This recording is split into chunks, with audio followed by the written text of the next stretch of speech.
Kelahiran kembali Sang Santo Bela Diri. Episode 38. Ketemu lagi dengan Bang Ox. Jangan lupa like dan subscribe channel ini ya biar tambah semangat update-nya. Nyalakan lonceng notifikasi agar kamu tidak ketinggalan video-video terbaru dari Bang Ox. Silahkan menonton. Bang. Dengan suara keras, ular besar di telapak tangan Xiang Liufang tercabik-cabik, darah berceceran, dan kekuatan suci membumbung tinggi ke angkasa. Long Wei juga terlempar mundur, darah menyembur keluar dari mulutnya. Saat ini, Long Wei menyadari bahwa meskipun kekuatannya telah meningkat pesat, dibandingkan dengan Xiang Liufang, yang memiliki kekuatan tempur seorang abadi tingkat atas, lawannya dapat mengalahkannya hanya dengan satu telapak tangan. Kesenjangannya terlalu besar. Long Wei, saudara laki-laki, Mu Zishuo, Yu Wei, dan Julian berseru satu demi satu. Saat Long Wei terhempas mundur, matanya dipenuhi kegilaan. Sebuah cincin hitam yang tadinya ada di lengannya tiba-tiba muncul di telapak tangannya. Ini adalah harta karun yang dibuat oleh Taoist Sanshou sendiri. Itu juga satu-satunya dari dua harta karun pelindung Long Wei yang digunakan untuk menyerang. Long Wei tidak punya cara lain. Jalan. Long Wei mengayunkan cincin hitam di tangannya. Cincin hitam itu biasa saja, tetapi ketika tangan Xiang Liufang yang bagaikan awan gelap, jari-jarinya berubah menjadi ular besar dan menamparnya, cincin hitam itu benar-benar menembusnya. Tidak ada luka di tangan besar dewa dan iblis itu. Seolah-olah cincin hitam itu adalah kekuatan lain. Seolah-olah ketiadaan, dan hanya lewat secara bergantian. Apa ini? Xiang Liufang tercengang. Bunuh dia. Saat ini, mata Xiao Yanong dipenuhi niat membunuh, tetapi dia juga terkejut melihat lingkaran hitam yang muncul di atasnya. Cincin hitam yang tampak biasa saja membuat Xiao Yanong dan Xiang Liufang merasa takut karena mereka tidak tahu harta karun apa itu. Salah satunya adalah dewa atau iblis kuno yang memiliki pengetahuan luas. Salah satu dari mereka hampir menjadi dewa Yushen. Dan ia sama berpengetahuannya dan telah melihat harta karun yang tak terhitung jumlahnya. Namun, tak satupun dari mereka dapat mengenali harta karun itu, atau bahkan mengidentifikasinya. Bagaimana mungkin cincin hitam ini dengan mudah menembus tangan jahat Xiang Liufang? Padahal telapak tangan Xiang Liufang bahkan tidak terluka sedikit pun, Mu Zishuo pun sangat terkejut. Itu seperti manusia bertabrakan dengan hantu, dan hantu itu akan lewat. Hal yang sama terjadi ketika Xiang Liufang bertabrakan dengan cincin, dan cincin itu melewatinya. Namun, kekuatan Dewa Iblis Xiang Liufang begitu kuat, jika ia adalah hantu, ia pasti sudah hancur berkeping-keping sejak lama. Benda langka macam apa ini? Julian terkejut. Ia berasal dari klan Dongyan dan belum pernah mendengar tentang harta karun seperti itu. Master Chan Jiang sudah membangkitkan beberapa fragmen ingatan dan juga merasa bingung. Yu Wei awalnya bingung, lalu terkejut mungkinkah ini? Bagaimana mungkin? Ketika cincin hitam itu terbang ke langit di depan Xiao Yanong dan Xiang Liufang, cahaya kabur tiba-tiba muncul, membuat cincin hitam itu tampak seperti mimpi. Hancurkan! Xiang Liufang meraung, dan sebuah kop panjang muncul di tangannya. Kop panjang itu dipenuhi energi pembunuh yang tak berujung dan menusuk dengan ganas ke arah cincin hitam di udara. Penjaga! Xiao Yanong juga merasa cincin hitam itu aneh. Ia menghancurkan jimat tahu berbentuk daun yang dipegang pria berbaju besi hitam saat boneka itu menyerangnya. Tiba-tiba, cahaya keemasan menyelimutinya, melindunginya dengan erat bahkan jika seorang abadi yang tersebar menyerang dengan sekuat tenaga, ia masih bisa bertahan untuk sementara waktu. Panggilan. Xiang Liufang menusuk dengan ganas, namun tidak mengenai apapun, seolah-olah cincin hitam itu tidak ada sama sekali, atau berada di ruang lain. Cincin hitam itu memancarkan cahaya redup, dan tiba-tiba timbul gaya hisap tak terlihat. Ini, wajah Xiao Yanong dan Xiang Liufang tiba-tiba berubah drastis. Mereka semua merasakan suatu daya hisap yang tak kasat mata, dan daya hisap ini secara khusus ditujukan pada jiwa mereka. Tidak, wajah Xiao Yanong tampak garang dan ketakutan. Lalu ia menjerit nyaring, lalu jiwanya meninggalkan tubuhnya, terpelintir, dan terhisap ke dalam cincin hitam. Xiao Yanong adalah seorang abadi sejati, dan ia memiliki tingkat visualisasi yang sangat tinggi sejak kecil. Jiwanya hampir setara dengan seorang pendeta Tao, jadi secara alami ia seperti sebuah substansi. Long Wei dan yang lainnya dapat melihat dengan mata kepala sendiri bahwa jiwa yang terpelintir itu melolong dan terhisap ke dalam cincin hitam. Harta karun macam apa ini? Kenapa ia menyedot jiwaku? Bagaimana mungkin? Bagaimana mungkin? Kenapa aku harus berakhir seperti ini? Kenapa aku harus mati di tangan Long Wei? Apa aku akan dicabik-cabik? Long Wei, ampuni aku, ampuni aku. Jiwa Xiao Yanong menjerit pelan, namun tubuhnya terpelintir saat tersedot. Pada saat yang sama, jiwa naga bersisik merah terpelintir dan tersedot ke dalam. Aku. Xiang Liufang juga berjuang mati-matian. Namun, sebuah jiwa yang kuat masih ditarik paksa dari tubuh ilahinya. Sebagai iblis ilahi setingkat roh primordial, ia mampu membelah diri menjadi klon. Jelas, jiwanya telah sepenuhnya menyatu dengan tubuh ilahi, dan tubuh serta jiwa menyatu menjadi satu. Tetapi pada saat ini, keduanya terkoyak secara paksa. Jiwa besar itu melolong, dan lolongannya bahkan bergema di seluruh aula, dan langsung diserap oleh cincin hitam. Seperti itu saja. Xiao Yanong dan Xiang Liufang, meskipun memiliki tubuh dewa yang kuat dan harta pelindung, dilahap oleh harta karun yang menakutkan dan aneh ini. Kerak. Cincin hitam itu mengeluarkan suara nyaring, seperti es batu, yang tiba-tiba pecah, lalu meleleh di udara, tak menyisakan apapun. Bahkan jiwa Xiao Yanong dan Xiang Liufang pun lenyap sepenuhnya.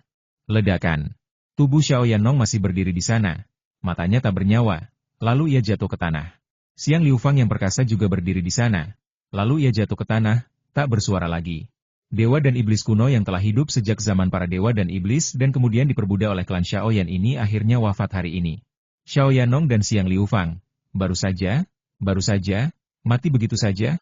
Mu Zishuo membelalakan matanya dan menelan ludah. Kaget. Mati? Ini? Master Chang Jiang juga tercengang. Julian dan Yue juga melihat tuan dan pelayan yang terjatuh ke tanah tanpa suara. Dan merasa semuanya seperti mimpi. Betapa hebatnya Xiang Liufang. Dewa dan iblis kuno. Latar belakang dan status Xiao Yanong begitu kuat. Saat berhadapan dengan para prajurit iblis sebelumnya, ia mengeluarkan gulungan karakter tetap dan cakram pengubah bintang, yang membuat mereka merasa bahwa dewa bulu berikutnya dari suku kuno ini sungguh luar biasa dan memiliki banyak benda penyelamat. Namun pada akhirnya, keduanya tewas. Long Wei yang terpental dan menyemburkan darah serta berguling-guling di tanah juga memperlihatkan ekspresi terkejut. Dia juga tidak menyangka cincin hitam itu begitu kuat. Saat pertama kali aku memegang cincin hitam itu, beruang besar berambut kuning itu berkata, Long Wei, aku tadinya tidak ingin memberimu harta ini. Tapi ketika kau sudah lebih kuat, harta ini tidak akan terlalu berguna untukmu. Saat kau menjadi Wan Shen, kau bisa langsung membawa istana air ini. Tahap Wan Xiang Zhenren juga merupakan tahap di mana kau paling mungkin jatuh. Harta ini dibuat oleh guruku sendiri. Meskipun dibuat secara asal-asalan, harta ini cukup untuk membela diri. Cukup untuk menyelamatkan hidupmu. Tapi harta ini hanya bisa menyelamatkanmu sekali. Itu disempurnakan oleh Taoist Sanshou sendiri. Sekalipun ia menyempurnakannya dengan asal-asalan, tetap saja akan mudah baginya untuk menangkap dewa atau iblis tingkat Yuan Shen atau pemuda bangsawan tingkat Wan Xiang. Long Wei tak kuasa menahan rasa takjub di dalam hatinya. Sebelumnya, ia hanya tahu bahwa cincin hitam ini khusus digunakan untuk mengumpulkan dan membunuh jiwa. Tetapi ia belum pernah menggunakannya dan tidak tahu seberapa kuatnya. Ia hanya percaya bahwa karena beruang berambut kuning itu berani mengatakan bahwa ia bisa menyelamatkan hidupnya, ia pastilah luar biasa. Long Wei tertegun sesaat, lalu ia sadar bahwa ia telah memulai jalan yang tidak bisa kembali. Sebenarnya, ketika Xiao Yanong memutuskan bahwa ia adalah keturunan klan Yuqi dan ingin membunuhnya, ia sudah memulai jalan yang tak bisa kembali. Ia bisa dibunuh oleh Xiao Yanong atau membunuh Xiao Yanong. Hanya ada dua pilihan. Dan jika ia membunuh Xiao Yanong, tak diragukan lagi ia akan menjadi penerus Yu Shengong berikutnya. Dan latar belakangnya pasti sangat menakjubkan.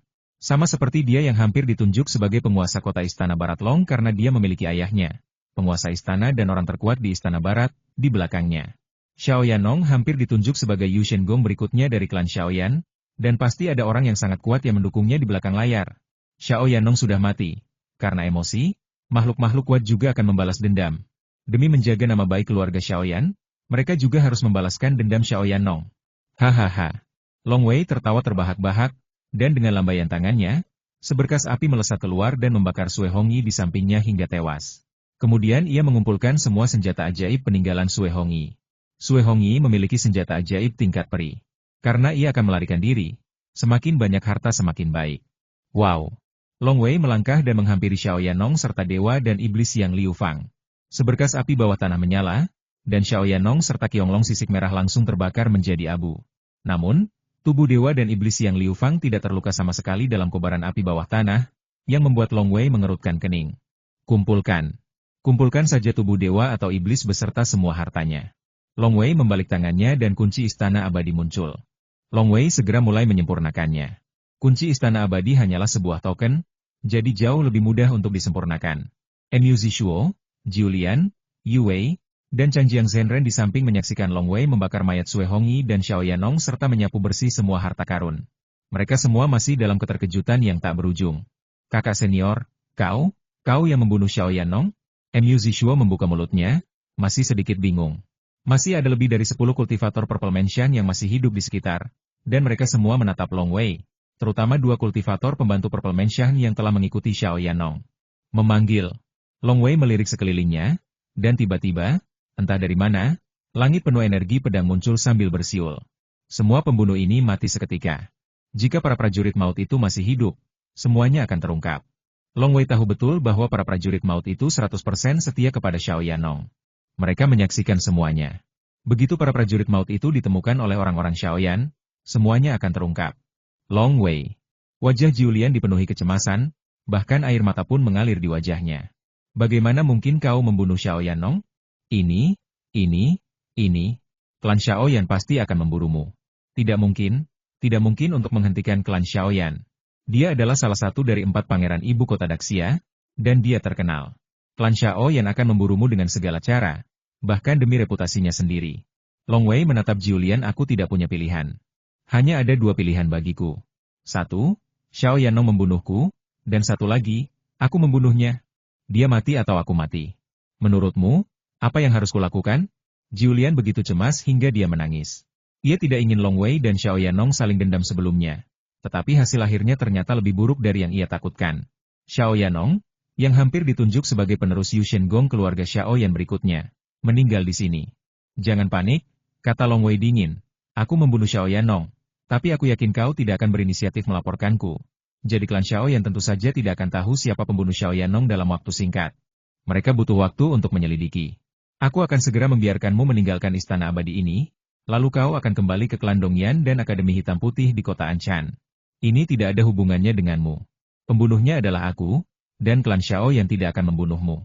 Saat klan Xiaoyan mengetahui semuanya, aku pasti sudah merencanakan semuanya dan melarikan diri. Adik Long Wei, kau salah. Yu Wei juga cemas dan berkata, konon, ada beberapa makhluk super, seperti makhluk surgawi, yang bisa memutar balik waktu dan membuat semua yang terjadi sebelumnya muncul kembali. Melalui ini, mereka bisa langsung mengetahui bahwa kaulah pembunuhnya. Jantung Long Wei tiba-tiba menegang. Kembali ke masa lalu, Long Wei tiba-tiba merasa situasinya lebih buruk dari sebelumnya. Sebelumnya, aku berpikir jika aku membunuh Xiao Yanong, klan Xiao yang tidak akan mampu menemukannya untuk sementara waktu, yang akan memberiku cukup waktu untuk mencari jalan keluar bagi sukuku, klan Long. Tetapi sekarang waktunya terlalu sempit. Semuanya, aku tidak sabar lagi. Aku akan mengantar kalian pergi sekarang dan membawa kalian ke tempat yang aman. Maafkan aku karena merepotkan kalian kali ini. Long Wei bahkan berkomunikasi melalui transmisi suara untuk menghemat waktu. Adik muda Long Wei, Yu Weilian mentransmisikan suaranya, kau tak perlu khawatir tentang keselamatan kami. Dinasti Xia Agung punya aturannya sendiri, dan klan Xiao yang tak boleh main-main. Kita hanya perlu kembali ke Akademi Hitam Putih. Pertama, ini adalah hukum dinasti Xia Agung yang melarang penggunaan kekerasan di kota Xia Agung. Kedua, kita tidak membunuh Xiao Yanong. Jadi klan Xiao yang tak punya alasan untuk berurusan dengan kita. Sekarang kau perlu mengkhawatirkan dirimu sendiri. Sekarang Anda memiliki 2 jalur utama. Cara pertama adalah melarikan diri. Melarikan diri ke tempat di mana Xiao yang tidak bisa menghadapimu. Misalnya, pergi ke dunia kecil atau dunia besar lainnya. Atau kau bisa melarikan diri langsung ke markas Garda Yinglong. Garda Yinglong adalah pasukan militer terkuat yang berada tepat di bawah dinasti Xia Agung. Seberani apapun Xiaoyan, dia tidak berani menyerangmu langsung di Garda Yinglong. Cara kedua adalah bertarung. Kau bisa pergi ke ibu kota dinasti Xia Agung, yang merupakan ibu kota seluruh dinasti Xia Agung. Di sanalah suku dan sekte teratas dari seluruh dinasti Xia Agung berada. Sesampainya di sana, kau bisa memasuki markas Xinglong Wei terlebih dahulu, yang benar-benar aman.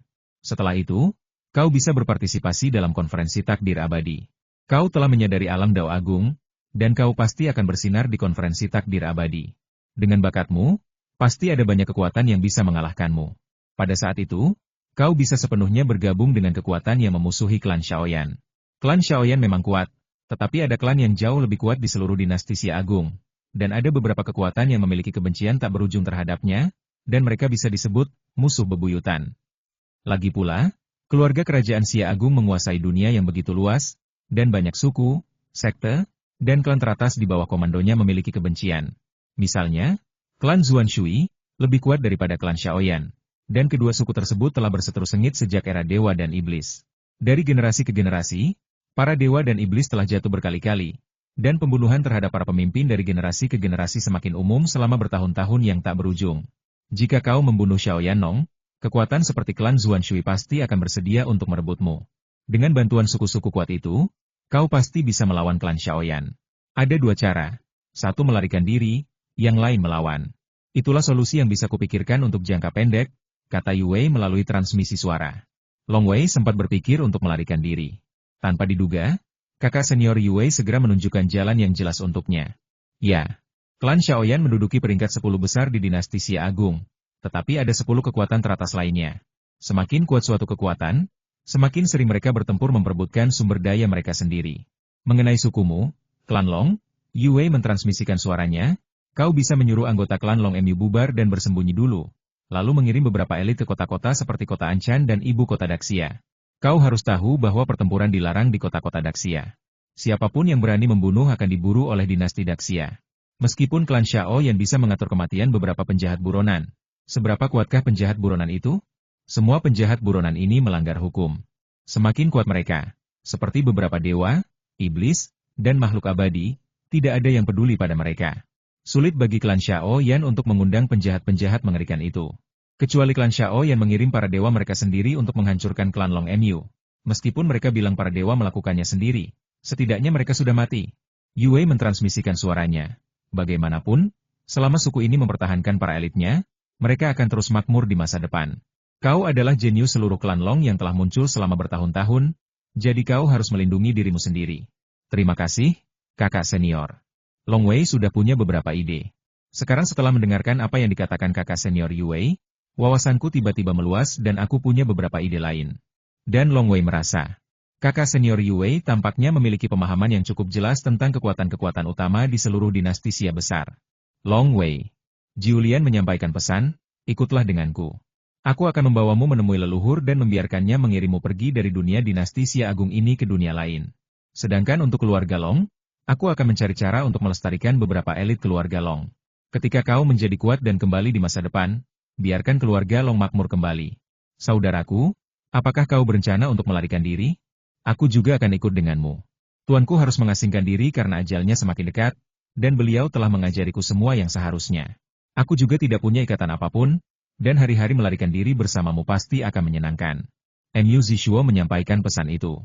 Saudara muda Long Wei, lindungi dirimu baik-baik, agar kamu punya kesempatan untuk memperbaiki keadaan di masa depan. Master Changjiang menatap Long Wei. Long Wei tersenyum. Tiba-tiba, tatapan Long Wei tertuju pada Julian dan dia berkata melalui transmisi suara Julian. Ya. Julian menatap Long Wei. Aku telah membunuh Xiao Yanong. Entah aku memilih untuk melarikan diri ke dunia kecil atau bahkan dunia besar lainnya, atau bergabung dengan pasukan elit, aku tak bisa lagi tinggal di Kabupaten Anchan. Aku akan berkeliaran di luar. Maukah kau ikut denganku? Long Wei menatap Julian dengan penuh hasrat di matanya. Aku. Julian ragu-ragu. Ia bisa membayangkan jalan yang akan ditempuh Long Wei selanjutnya, yang merupakan jalan yang sangat berbahaya. Apakah ia ingin menemani Long Wei dalam perjalanan itu? Dia punya dorongan itu. Jelajahi dunia bersama Long Wei, berbagi kehidupan dan kematian. Namun, ia memikirkan sukunya. Ia adalah calon pemimpin klan Dongyan. Mustahil baginya untuk berkelana keliling dunia bersama Long Wei dan menjalani hidup tanpa akhir. Tak seorang pun tahu berapa lama kehidupan yang mengembara ini akan berlangsung. Julian. Long Wei merasakan keraguan Julian dan merasakan sakit di hatinya. Dia tahu permintaannya agak berlebihan. Tetapi, saat ini, ketika memulai perjalanan ini, Long Wei merindukan seseorang untuk menemaninya. Di jalan yang sulit ini, seseorang akan menemaninya dan berbagi beban. Long Wei berharap orang ini adalah Julian. Maafkan aku. Julian berlinang air mata saat menatap Long Wei. Long Wei, tiba-tiba aku sadar bahwa aku tak bisa menjelajahi dunia bersamamu. Aku tak bisa hidup dan mati bersamamu. Leluhur pernah berkata bahwa pasangan Tao adalah seseorang yang rela mati untuknya. Sekalipun ada rintangan di antara kita akan membunuh para dewa dan menghancurkan para Buddha demi menemukan pasangan Tao kita. Aku tak bisa. Aku sungguh tak bisa. Aku punya jalanku sendiri, dan aku tak ingin menyerah hanya karenamu. Aku turut berduka cita. Julian menitikkan air mata. Itu tidak perlu. Long Wei meneteskan air mata. Aku terlalu berharap. Jalan yang akan kutempuh ditakdirkan untuk sulit. Xiaoyan dan aku ditakdirkan untuk bertarung selama bertahun-tahun tanpa akhir. Aku bertindak terlalu jauh. Seharusnya aku tidak menyeretmu ke dalam masalah ini. Mulai sekarang, kamu adalah kamu. Aku adalah aku. Di jalan menuju keabadian, aku berjalan sendirian, itu sudah cukup. Long Wei menunjuk ke kejauhan. Wow! Tiba-tiba, riak-riak muncul, dan sebuah lorong muncul. Di luar lorong itu terdapat pegunungan Tianyo di dunia dinasti Xia Agung. Long Wei berkata langsung kakak senior Yue, kakak senior Chang Jiang, kakak muda Shuo, dan Julian, kalian boleh pergi. Saudaraku, aku sudah bilang akan menemanimu menaklukkan dunia. Aku tidak terikat dan tidak takut apapun, kata Mu Zishuo cemas. Jalan ini sangat berbahaya, saudara muda Shuo. Apakah menurutmu aku lemah? Mu Zishuo menggertakkan giginya. Ya, kau lemah dan tak bisa menolongku. Malah, kau akan melibatkanku. Long Wei menggertakkan giginya. Suster senior Yue di sampingnya menasihati adik muda Shuo. Jangan keras kepala. Ini bukan saatnya menunjukkan kesetiaanmu. Kekuatanmu memang agak lemah. Mu Zishuo menatap Long Wei dengan mata merah adik senior. Aku tidak punya banyak kerabat setelah ibuku meninggal. Kaulah yang paling dekat denganku setelah bergabung dengan sekte. Aku sudah lama menganggapmu sebagai saudaraku. Aku lemah, dan aku juga tahu kau mengatakan ini karena kau tidak ingin aku menderita. Aku tidak akan mengatakan apa-apa lagi. Aku akan berlatih dengan baik setelah kembali. Jika kau mati, aku akan membalaskan dendamu. Mata Long Wei memerah. Mendadak, aku tak pernah menyangka kalau adik muda Shuo memperlakukanku seperti adiknya sendiri. Hahaha, jangan khawatir, aku tidak akan mati semudah itu. Long Wei tertawa terbahak-bahak, jangan tunda lagi, ayo pergi. Julian bahkan merasakan sakit yang lebih hebat saat ini. Bahkan Mu Zishuo bisa melakukan apa saja. Bagaimana dengannya? Betapa ia ingin meninggalkan segalanya, meninggalkan sukunya, dan menjelajahi dunia bersama Long Wei. Namun ia masih ragu, ia tak bisa menyerah. Maafkan aku. Julian meneteskan air mata, kamu harus hidup dengan baik, kamu harus hidup dengan baik. Setelah berkata demikian, dia berbalik dan terbang ke lorong itu, terbang menuju pegunungan Tianyo di sisi lain. Mu Zishuo, Yue, dan Chang Jiang Zhenren semuanya mengerti. Apa itu pasangan Tao? Pasangan Tao adalah mereka yang dapat tetap bersama bahkan di masa-masa tersulit sekalipun. Pada saat ini, kepergian Julian dan kata-kata itu membuat mereka mengerti bahwa Long Wei dan Julian mungkin akan berpisah untuk mengembangkan keabadian mulai sekarang. Hati-hati, kata Mu Zishuo. Hiduplah dengan baik. Yue juga menatap Long Wei. Kamu harus tetap hidup. Guru Chang Jiang juga menasihati. Kemudian mereka bertiga terbang ke lorong itu dan mencapai pegunungan Tianyo di ujung lainnya, di mana lorong itu juga ditutup. Di pegunungan Tianyo. Setelah kembali ke dunia dinasti Xia Agung, Julian, Yue, Mu Zishuo, dan Chang Jiang Zhenren semuanya menoleh ke lorong. Melalui lorong itu, mereka samar-samar dapat melihat aula di sisi lain dan sosok yang kesepian. Sejak saat itu, Long Wei harus berjuang sendirian. Julian melihat kembali bagian itu dan tidak dapat menahan air matanya. Keputusan ini sungguh menyakitkan. Dia tidak bisa meninggalkan sukunya. Dia punya keinginannya sendiri. Dan dia tidak bisa menyerahkan segalanya demi Long Wei. Yue, Mu Zishuo, dan Chang Jiang Zhenren tetap diam, karena mereka juga tahu betapa langkanya menemukan sepasang sahabat kultivasi abadi yang benar-benar dapat berbagi hidup dan mati, tak pernah meninggalkan satu sama lain, dan yang hidupnya seakan saling terkait. Sudah menjadi hal yang umum bagi beberapa yang disebut sahabat kultivasi abadi untuk saling bermusuhan dan membunuh demi harta karun. Sangat jarang menemukan cinta sejati sampai ajal menjemput. Julian punya terlalu banyak kekhawatiran, dan ia tak bisa melepaskannya. Wow! Lorong itu ditutup dan sisi lainnya tidak terlihat lagi. Ayo pergi. Mu Zishuo menggertakkan giginya. Berjalan. Aku akan kembali ke suku. Julian kembali ke klan Dongyan sendirian. Sementara Mu Zishuo, Chang Jiang Zhenren, dan Yue semuanya pergi ke Akademi Hitam Putih. Di aula utama. Mulai sekarang, aku akan berjalan sendiri di jalan menuju keabadian. Tak apa. Aku bisa bebas dan nyaman sendiri. Long Wei tertawa. Tuan, kami masih di sini. Xiao Qing mengangkat kepala ularnya dan berseru. Long Wei menatap ular hijau langit dan Paman Bai yang diam-diam mengikutinya, dan hatinya menghangat ya, aku masih memilikimu. Xiao Qing, Paman Bai, ayo kita pergi dan bertemu para iblis di dunia abadi. Dunia orang-orang abadi. Klan Wujiang yang dipimpin oleh Husui yang abadi dan sejumlah besar prajurit dan monster Tau gelombang laut yang dipimpin oleh Duo Hi yang abadi masih berkumpul di luar aula cabang kelima. Meskipun mereka putus asa dan marah, mereka merindukan keajaiban terjadi. Klan Iblis. Tiba-tiba sebuah suara terdengar, dan pada saat yang sama, pikiran ilahi yang bergulir menyebar, langsung menyelimuti seluruh prajurit Tau Klan Iblis. Hah! Semua monster menoleh, begitu pula dengan Wusui abadi dan Duo Hi abadi yang juga terkejut. Ratusan mil jauhnya, ada seorang pemuda berkulit binatang dengan ular hijau melilit lengannya, dan di sampingnya ada seekor anjing putih besar. Pada saat yang sama, ada tongkat kayu kuno yang melayang di udara, yang merupakan tongkat fuksi. Umat manusia terblokir dalam radius 100 mil dan tidak bisa bergerak. Itu kamu? Wu Sui abadi dan Duo Hi abadi langsung mengenalimu. Di antara rombongan manusia itu memang ada seorang pemuda yang memakai kulit binatang dan menuntun seekor anjing besar berwarna putih salju. Kini kunci istana peri ada di tanganku. Suara Long Wei terngiang di telinga setiap iblis. Indra spiritual Long Wei mampu menjangkau ribuan mil, sehingga ia secara alami dapat mengirimkan suara itu kepada setiap iblis. Membuka. Long Wei memegang kunci kediaman abadi, dan dengan sebuah pikiran, sebuah lorong muncul di sampingnya, yang mengarah ke pegunungan Tianyo di luar. Sebenarnya, Long Wei baru saja menggunakan kunci kediaman abadi untuk pergi ke pegunungan Tianyo terlebih dahulu, lalu kembali lagi. Xiao Qing kemudian memimpin Long Wei dan Bai Shuize untuk pindah. Xiao Qing sekarang jauh lebih kuat daripada saat ia berada di gunung penjara dan alam liar besar. Ia sepenuhnya dapat memimpin orang lain untuk pindah dalam jarak dekat. Alasan utamanya adalah Long Wei belum menyempurnakan aula cabang. Jika ia keluar langsung dari aula Wujiang, ia hanya akan muncul di tengah pengepungan klan iblis. Itu kunci istana abadi. Apa yang dia pegang di tangannya adalah kunci istana abadi. Itulah dunia luar, napas dunia luar. Kesadaran Wu Sui abadi dan Duo Hi abadi menyebar, bahkan meluas ke dunia luar melalui lorong, itu dunia lain. Seketika, mata para iblis, termasuk Dewa Wu Sui dan Dewa Duo Hi, menatap Long Wei dengan penuh gairah. Meskipun mereka juga bingung mengapa kunci istana abadi dulu berada di tangan manusia lain dan sekarang berada di tangan manusia ini, mereka terlalu malas untuk memikirkannya. Mereka tahu bahwa kemunculan pemuda ini pasti karena ia ingin berbicara dengan mereka. Bahkan Dewa Abadi Wu Sui dan Duo Hi bertanya-tanya apakah mereka harus mengambil tindakan untuk merebut kunci istana abadi. Namun, serangkaian kegagalan sebelumnya membuat mereka tidak berani bertindak gegabah. Tidak ada ide lain. Aku sudah membentuk formasi di sekelilingku dan lorongnya sudah terbuka.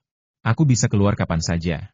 Lagi pula, bahkan jika kita benar-benar bertarung, kau tidak bisa membunuhku, kata Long Wei. Ia sudah memiliki harta karun pelindung dan juga mendapatkan harta karun peninggalan Xiao Yanong. Ia memang yakin dengan apa yang ia katakan. Para iblis termasuk Dewa Wu Sui dan Dewa Duo Hi semuanya menjadi tenang. Mereka tidak berani berjudi lagi. Apa yang akan kau lakukan? Tanya Dewa Wu Sui. Aku telah menyinggung suku yang kuat, klan Xiaoyan. Suku ini akan datang untuk berurusan denganku dan bahkan sukuku. Long Wei mengirim pesan kepada setiap suku iblis yang hadir. Sukuku berada di sebuah kota bernama Kota Wanjian di Daxia. Aku ingin semua suku iblis di dunia istana abadi kalian pergi ke kota Wanjian dan melindungi sukuku selama 1000 tahun. Setelah 1000 tahun, aku akan membebaskan kalian. Aku bahkan bisa memberimu kunci istana abadi ini secara langsung. Kunci istana abadi memang tidak banyak berguna bagi Long Wei. Istana abadi Wujiang Immortal tidak bisa dibawa. Jadi apa gunanya Long Wei datang ke sini? Dia punya istana air peninggalan Tao San Shou yang lebih bagus. Dan harta karun serta kitab suci Tao di istana abadi Wujiang telah dijarah. Perlindungan selama 1000 tahun, Wu Sui abadi, Duo Hi abadi, dan puluhan ribu iblis lainnya semuanya terkejut dan takjub. Meskipun 1000 tahun itu waktu yang lama, umur ras iblis itu panjang. Hanya dengan melindungi suatu suku selama 1000 tahun, mereka bisa pergi ke dunia yang lebih luas, dan bahkan memberi mereka kunci istana abadi. Ini adalah sesuatu yang tak pernah terpikirkan sebelumnya. Mereka semua siap dibantai, dan bahkan rela menyumbangkan sebagian baju zirah Tao mereka. Namun, Long Wei tidak akan meminta baju zirah prajurit Dao. Dengan baju zirah prajurit Dao, kekuatan monster-monster ini akan meningkat 10 kali lipat, bahkan puluhan kali lipat. Yang ia inginkan adalah mereka menjadi kuat. Apakah sukumu ada di kota Daxia, kota Wanjian? Setahu saya, dinasti Daxia memiliki hukum dan peraturan yang ketat. Bertarung dilarang di kota-kota Daxia. Siapapun yang berani bertarung akan dicari oleh dinasti Daxia. Klan Xiaoyan, yang ingin berurusan dengan sukumu seharusnya tidak berani masuk ke kota Wanjian, kan? Tanya Duo He abadi.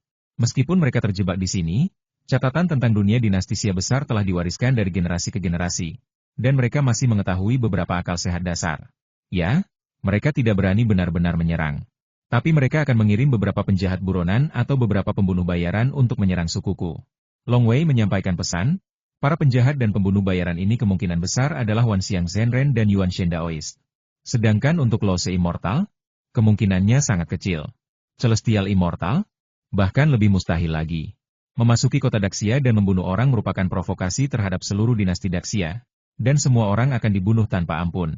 Demi Tuan Xiaoyan yang sudah meninggal, hanya untuk melampiaskan amarahnya dan menghancurkan suku pribumi yang kecil, ia rela mengorbankan seorang dewa yang tercerai-berai? Kemungkinannya sangat kecil. Bagaimana dengan mengorbankan seorang dewa surgawi? Bahkan lebih mustahil lagi. Ketahuilah bahwa setiap makhluk abadi adalah fondasi sejati sebuah suku. Sepatah kata dari seorang makhluk abadi bahkan dapat mengubah pemimpin suatu suku. Jika Long Wei menjadi makhluk surgawi, ia bisa menjadi tokoh terkemuka di seluruh dinasti Xia Agung, dan seluruh klan Xiao Yan harus memperlakukannya dengan hormat. Jika seorang makhluk surgawi membunuh Xiao Yanong, klan Xiao Yan mungkin hanya akan bernegosiasi alih-alih langsung memburunya. Oleh karena itu, klan Xiao Yan tidak akan melakukan hal bodoh seperti membiarkan seorang makhluk surgawi menyerbu kota Xia Agung untuk membunuh. Kami tahu sedikit tentang dunia dinasti Xia Agung. Sangat bagus bagi suku-suku teratas untuk memiliki satu atau dua dewa abadi. Mustahil bagi dewa abadi menjadi buronan. Dewa Duohe dan Dewa Wusui membuat keputusan setelah hanya berpandangan sekilas. Kami telah memutuskan untuk menyetujui permintaan Anda. Selama 1000 tahun, kami akan ditempatkan di kota Xia Agung, kota Wanjian, untuk melindungi suku Anda. Dengan kekuatan kami, bahkan jika para dewa abadi teratas datang, kami dapat dengan mudah mengusir mereka. Tetapi jika itu adalah dewa abadi, kami tidak akan berdaya. Jika para dewa datang untuk membunuhku, aku akan menerimanya. Long Wei berkata melalui transmisi suara, klan iblis, kalian semua harus bersumpah demi surga sekarang. Dan aku juga akan bersumpah demi surga. Bagus. Begitulah seharusnya. Para monster memang takut kalau Long Wei tidak mengakui kesalahannya, jadi lebih dapat diandalkan untuk bersumpah kepada Dao Surgawi. Tak lama kemudian, Yukining sendiri yang menyusun isi sumpah, dan setelah kedua belah pihak sepakat, mereka pun mulai mengucapkan sumpah. Puluhan ribu iblis mengucapkan sumpah Dao Surgawi secara bersamaan, dan fluktuasi Dao Surgawi secara alami turun. Kesadaran Long Wei menyebar dan dengan jelas membedakan sumpah masing-masing iblis. Lebih dari 30.000 iblis ini adalah inti dari iblis-iblis di seluruh dunia rumah abadi. Hampir 99% pembudidaya iblis ada di sini. Sumpah Dao Surgawi tidak berguna bagi manusia biasa, dan juga tidak berguna bagi monster biasa. Hanya ketika seseorang memulai jalur kultivasi keabadian, sumpah Dao Surgawi benar-benar berguna. Para prajurit Tao klan iblis ini setidaknya berada di level rumah ungu. Lebih dari 30.000 prajurit Tao klan iblis ini, termasuk dua makhluk abadi yang tersebar, semuanya telah bersumpah pada sumpah Dao Surgawi, dan Long Wei tidak khawatir mereka akan melanggarnya. Long Wei tentu saja juga bersumpah pada surga. Tidak ada waktu untuk disia-siakan. Long Wei mentransmisikan suaranya, orang kuat dari klan Xiaoyan dari suku itu, yang bahkan mungkin seorang dewa, akan segera datang ke rumah abadi Wujiang. Begitu dia tiba, dia bahkan mungkin akan menghancurkan semua klan iblis kalian. Kita harus pergi secepat mungkin. Apa? Dewa Wusui, Dewa Duohi dan semua iblis lainnya terkejut. Wusui abadi dan Duohi abadi juga bertindak tegas. Menghadapi titik balik nasib ras iblis di seluruh dunia rumah abadi, mereka segera sepakat dan mengeluarkan perintah Tao Zhenbao, Tao Wuke, kalian masing-masing akan membawa 1000 prajurit Tao. Kumpulkan ras iblis di seluruh dunia rumah abadi secepat mungkin, lalu kalian akan pergi ke kota Wanjian secara berkelompok. Ini peta Kabupaten Anchan pada masa dinasti Xia Agung. Kota Wanjian juga tertera di sana. Long Wei juga terbang mendekat. Karena mereka berdua telah bersumpah setia kepada surga, wajar saja jika mereka berada di kapal perang yang sama. Kita akan membawa banyak prajurit iblis dan segera pergi, kata Dewa Wusui dan Duohi. Semuanya, silakan masuk. Dewa Wusui dan Dewa Duohi masing-masing mengeluarkan sebuah tas. Hualalal tak satu pun dari pasukan iblis yang padat itu melawan dan semuanya terbang ke dalam kantong. Masih ada 2000 pasukan iblis yang dipimpin oleh Taois Zhenbao dan Taois Wuke yang tersisa di udara. Berjalan. Wow. Jalan itu terbuka, menuju ke pegunungan Tianyo. Long Wei, Immortal Wusui, Immortal Duohi, dan Tao Wuke semuanya terbang keluar. Atmosfer di ngarai pegunungan Tianyo berbeda dengan atmosfer di dunia abadi. Atmosfernya luas dan jauh. Atmosfernya seperti dunia yang besar. Tidak sama. Ini benar-benar berbeda. Ini adalah dunia dinasti Xia Agung. Wusui abadi dan Duohi abadi terkejut sekaligus gembira. Ini kunci istana abadi. Long Wei menyerahkan kunci itu kepada Taois Wuke. Aku akan memberikannya kepadamu sekarang. Kamu harus segera membawa monster yang tersisa dan meninggalkan dunia istana abadi sesegera mungkin. Jika tidak, sesuatu yang tak terduga akan terjadi. Ya. Begitu Taois Wuke mengambil kunci istana abadi, ia segera kembali menyusuri lorong, dan lorong itu pun ditutup. Ayo pergi. Long Wei berkata, kota Wanjian berjarak sekitar 600.000 mil di utara. Berjalan. Orang tua itu, Immortal Duohe, melakukan teleportasi sendiri dan langsung membawa Immortal Wusui, Long Wei, Xiao Qing, dan Paman Bai untuk berteleportasi dalam jarak yang jauh. Wow! Ketika Long Wei menyadari perubahan situasi di sekitarnya, ia dengan hati-hati mengidentifikasinya dan berkata, agak aneh. Kota Wanjian berjarak sekitar 26.000 mil ke arah tenggara. Pindah saja lagi. Semakin pendek jaraknya, semakin mudah. Duohe abadi dengan mudah melakukan teleportasi jarak jauh lagi. Di langit berkabut hanya beberapa ratus mil jauhnya dari kota Wanjian, riak-riak angkasa muncul, dan kemudian Immortal Duohe, Immortal Wusui, seorang pemuda, seekor ular hijau kecil, dan seekor anjing besar seputih salju muncul. Kita sampai. Long Wei memandang ke kejauhan. Dengan penglihatan ilahinya, ia dapat dengan mudah melihat kota di kejauhan sejauh ratusan mil. Hal ini membuat Long Wei bernapas lega. Semua percakapannya sebelumnya dengan para iblis di dunia abadi dilakukan melalui telepati, dan ia berusaha secepat mungkin, tetapi ia khawatir sesuatu akan terjadi jika waktunya terlalu lama. Long Wei menunjuk ke kota di kejauhan. Kota itu adalah kota Wanjian, tempat di mana ras iblis istana abadi Anda perlu dilindungi selama 1000 tahun. Di pusat kota Wanjian, di aula yang tenang. Apa? Suku yang lebih kuat dari klan Anchan Beishan? Long Jiuhuo, Long Liu Zhen, dan Nenek Ying semuanya tercengang. Ini Duohe abadi, dan ini Wusui abadi. Keduanya adalah makhluk abadi pengembara yang kuat. Setelah Long Wei selesai berbicara tentang krisis, ia memperkenalkan dua orang di sampingnya. Keabadian yang lepas, Ji Jiuhuo dan yang lainnya merasa sedikit bingung. Dua dewa agung dan perkasa yang legendaris benar-benar muncul di hadapan mereka. Mereka akan memimpin 30.000 prajurit iblis untuk menjaga kota Wanjian. Long Wei berkata, mereka semua mengenakan baju zirah Tao.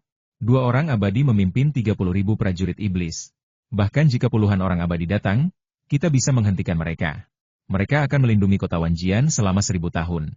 Kecuali jika seorang dewa abadi atau makhluk dengan kekuatan tempur yang sebanding dengan dewa abadi datang menyerang, kota Wanjian akan aman. Ji Jiuhuo, Long Liu Zhen, dan Nenek Ying semuanya adalah kultivator, dan meskipun mereka masih terkejut, mereka dengan cepat belajar untuk menanggungnya.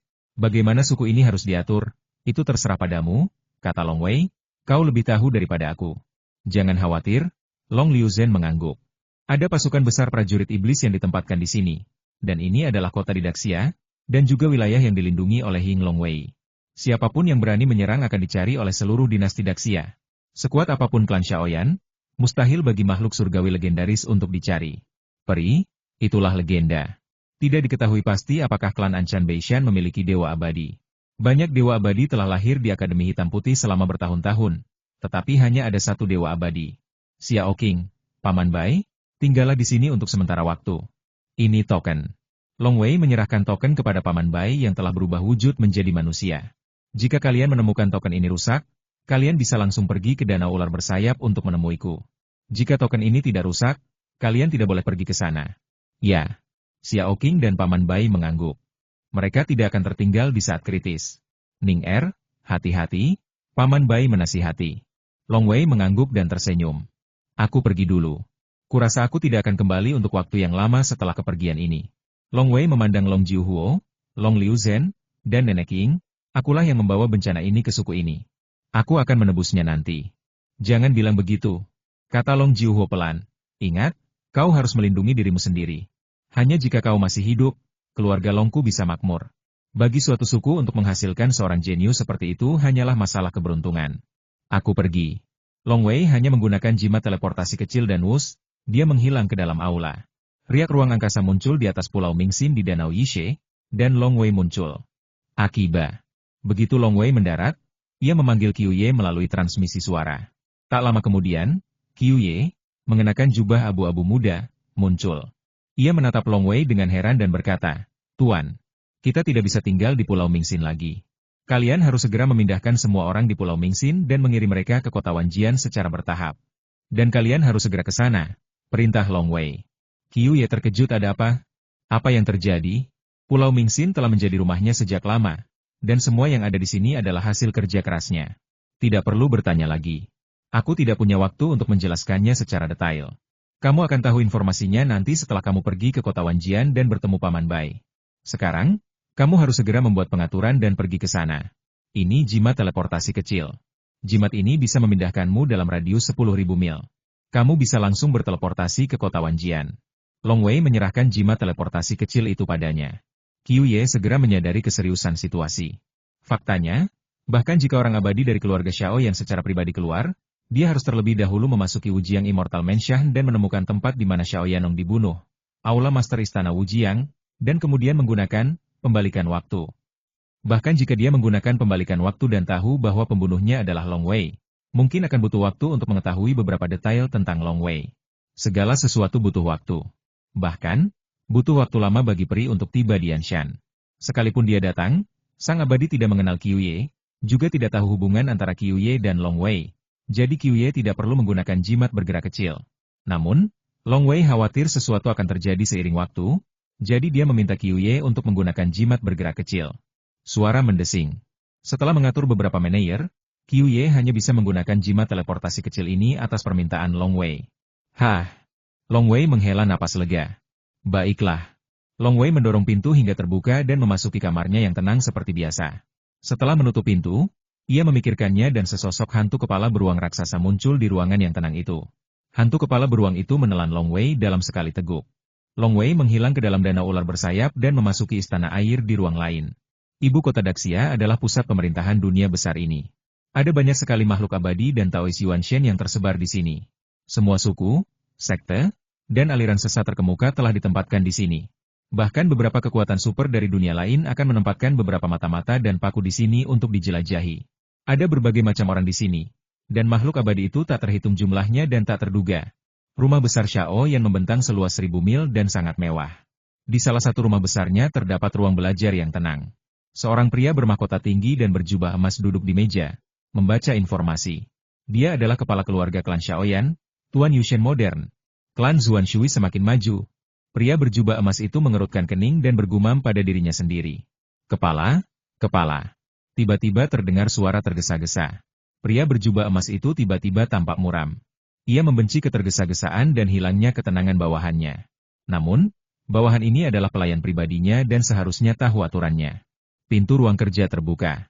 Seorang pria parubaya berpakaian hijau bergegas masuk dan berlutut, berseru, Patriark, Tuan Muda Yanong, Xiao Yanong? Apa yang terjadi padanya? Pria berjubah emas itu mengerutkan kening. Dia sudah mati, kata pelayan setengah baya berpakaian biru itu dengan panik dan cemas. Apa? Pria berjubah emas itu berdiri dengan ekspresi terkejut di wajahnya. Bagaimana dia bisa mati? Bagaimana kau tahu dia sudah mati? Kau tidak bisa membicarakan hal seperti ini tanpa konfirmasi. Prasasti kehidupannya pecah di aula leluhur, teriak pelayan parubaya berbaju biru. Pria berjubah emas itu berdiri di ruang kerja, terdiam sejenak, lalu berkata dengan suara rendah selidiki, sampaikan perintahnya, dalam secangkir teh, cepat cari tahu keberadaan Xiao Yanong. Ya, kata pelayan berbaju biru itu. Xiao Yanong sebenarnya sudah mati? Seharusnya dia pergi ke Istana Abadi Wujiang. Bagaimana mungkin dia mati? Bahkan jika dia gagal memperbaiki Istana Abadi Wujiang, dia masih memiliki jimat teleportasi agung. Dia juga bisa berteleportasi langsung kembali ke ibu kota Daxia dari Istana Abadi. Terlebih lagi, dia memiliki Dewa Iblis yang Liu Fang di sisinya. Pria berjubah emas itu merenung. Xiao Yanong adalah juniornya, dan mereka tidak terlalu dekat. Dia bahkan sangat tidak menyukai Xiao Yanong. Tetapi Xiao Yanong mendapat dukungan dari makhluk surgawi di belakangnya. Meskipun pemimpin suku memiliki kekuasaan yang besar, ia jauh lebih rendah daripada leluhur abadi suku tersebut. Leluhur abadi ini, yang telah hidup selama miliaran tahun yang tak terhitung jumlahnya, adalah fondasi suku. Setiap kali seorang abadi lahir, seluruh suku akan merayakannya. Namun, setiap kali leluhur abadi meninggal, mereka akan berusaha sekuat tenaga untuk menyembunyikannya. Oleh karena itu, tidak dapat dipastikan berapa banyak makhluk surgawi yang dimiliki suatu suku. Misalnya, klan Anchan Beishan. Apakah ada leluhur abadi yang masih hidup? Itu misteri. Juga menjadi misteri berapa banyak leluhur abadi dari klan Shaoyan yang masih hidup. Bahkan Yu Shen Gong sendiri tahu bahwa ada 3 leluhur abadi yang hidup menyendiri di suku tersebut. Xiao Yanong, misalnya, hanya tahu bahwa hanya ada 1 leluhur abadi. Mengenai berapa banyak leluhur abadi yang ada di suku tersebut, Yu Shen Gong tidak yakin. Patriark. Pelayan berbaju hijau itu telah kembali dan berkata dengan hormat, 3 hari yang lalu, Tuan Muda Xiao Yanong tiba di Kabupaten Anchan melalui susunan teleportasi dan kemudian pergi ke rumah abadi Wujiang. Lokasi rumah abadi Wujiang bukanlah sesuatu yang bisa saya ketahui. Ya. Pria berjubah emas itu mengangguk, saya akan keluar sebentar. Jangan sebarkan berita kematian Xiao Yanong untuk saat ini. Ya. Tak lama kemudian, sebuah kereta peri yang ditarik oleh 9 naga emas terbang keluar dari rumah besar Shaoyan, melesat keluar dari ibu kota Xia Agung dan memasuki kehampaan Qingming. Di puncak gunung berapi yang menjulang tinggi menembus awan, kereta surgawi yang ditarik oleh 9 naga emas muncul dari kehampaan dan terbang langsung ke kawah. Terakhir kali gunung berapi ini meletus adalah ratusan ribu tahun yang lalu.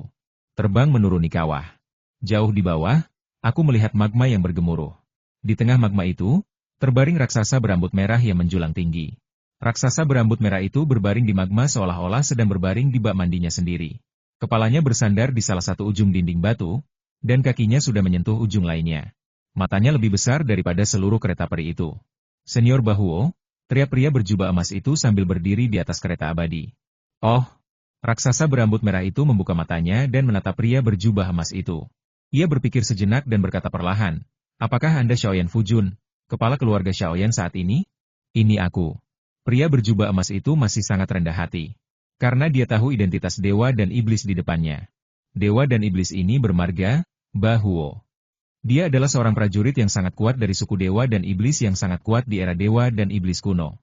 Dia adalah dewa dan iblis di tingkatan kembali ke kehampaan. Namun, meskipun dia adalah dewa dan iblis di tingkatan kembali ke kehampaan, kekuatan tempurnya yang sebenarnya jelas berada di tingkatan makhluk surgawi. Untuk menaklukkan dewa dan iblis ini, seorang leluhur brilian dari klan Xiaoyan lah yang melakukannya. Sayangnya, leluhur itu telah gugur bertahun-tahun yang lalu. Ada apa? Tanya raksasa berambut merah itu. Apakah ketiga leluhur itu masih berada di dunia besar ini? Tanya pria berjubah emas. Raksasa berambut merah itu berkata perlahan, leluhur Cisin telah meninggalkan dunia ini selama lebih dari 10.000 tahun. Kemana ia pergi dan kapan ia akan kembali tidak diketahui. Leluhur Jingyu pergi ke surga untuk bertemu teman-teman beberapa dekade yang lalu. Leluhur Jingyu biasanya kembali setelah 100 tahun. Hanya leluhur Xuanji yang masih bertapa. Tuan Muda Yanong baru saja meninggal. Masalah ini sangat penting. Senior Bahuo, mohon beritahu leluhur Xuanji, kata pria berjubah emas itu. Xiao Yanong, ketua sukumu selanjutnya? Raksasa berambut merah itu tertawa, ketua sukumu selanjutnya ternyata sudah mati. Sungguh lucu. Aku akan segera melaporkannya. Kemudian raksasa berambut merah itu menutup matanya, lalu membukanya lagi leluhur Xuanji akan segera datang. Itu juga merupakan rahasia di mana Patriar Xuanji sedang bersemedi. Hanya beberapa orang dekat Patriar Xuanji yang mengetahuinya, bahkan Yu Shengong pun tidak mengetahuinya. Wah, tiba-tiba, secercah cahaya bintang muncul di atas kolam magma. Bintang-bintang yang terang itu saling terhubung, bagaikan formasi misterius. Seorang lelaki tua jangkung dan kurus bermata sipit terlihat berjalan di bawah cahaya bintang yang tak berujung. Saat itu, seluruh dunia di sekitarnya seakan menyerah. Lelaki tua ini adalah satu-satunya penguasa dunia ini. Leluhur Xuanji. Pria berjubah emas itu membungkuk hormat. Orang tua itu menatap laki-laki berjubah emas, suaranya agak melengking, dan matanya dipenuhi kesedihan. Nong Er sudah meninggal? Laporkan kepada leluhur, prasasti kehidupan Xiao Yanong di aula leluhur telah rusak. Pria berjubah emas itu bersikap hormat dan tidak berani lengah sedikit pun. Li Shui, aku turut berduka cita. Leluhur Xuanji memejamkan mata, air mata menggenang di sudut matanya. Pri Li Shui adalah murid perempuan kesayangan leluhur Xuanji. Mereka memiliki kepribadian yang mirip. Leluhur Xuanji hampir menganggap Pri Li Shui seperti putrinya sendiri. Sayangnya, Pri Li Shui terlalu gila saat menghadapi kesengsaraan surgawi, dan akhirnya jiwanya pun tercerai-berai. Kesengsaraan surgawi adalah kesengsaraan besar yang belum pernah terjadi sebelumnya. Jika kau berhasil melewatinya, kau akan menjadi makhluk surgawi yang bebas dan mudah. Jika kau gagal, kau bisa menjadi makhluk surgawi yang mengembara jika kau beruntung. Tetapi jika kau sial, jiwamu akan hancur seketika. Dewa Li Shui terlalu arogan. Dia tidak menyerah di saat-saat terakhir, tetapi memilih untuk terus berjuang. Karena itu, dia mati. Patriar Xuanji berduka dan berduka untuk waktu yang lama. Tetapi untungnya, Dewa Li Shui memiliki seorang putra bernama Xiao Yanong. Patriar Xuanji merawatnya dengan baik sejak kecil, dan ingin menebus utangnya kepada Dewa Li Shui dengan Xiao Yanong. Ia bahkan mendukungnya sepenuhnya dan bersikeras membawa Xiao Yanong ke tahta Yu Shengong. Sayang sekali Xiao Yanong meninggal. Dia meninggal di panggung Vientani. Aku telah mengatur dewa dan iblis untuk melindunginya. Sekalipun dia seorang abadi sejati, dewa dan iblis ini mampu menghentikannya. Bagaimana mungkin dia mati? Bagaimana mungkin dia mati? Siapa yang membunuhnya?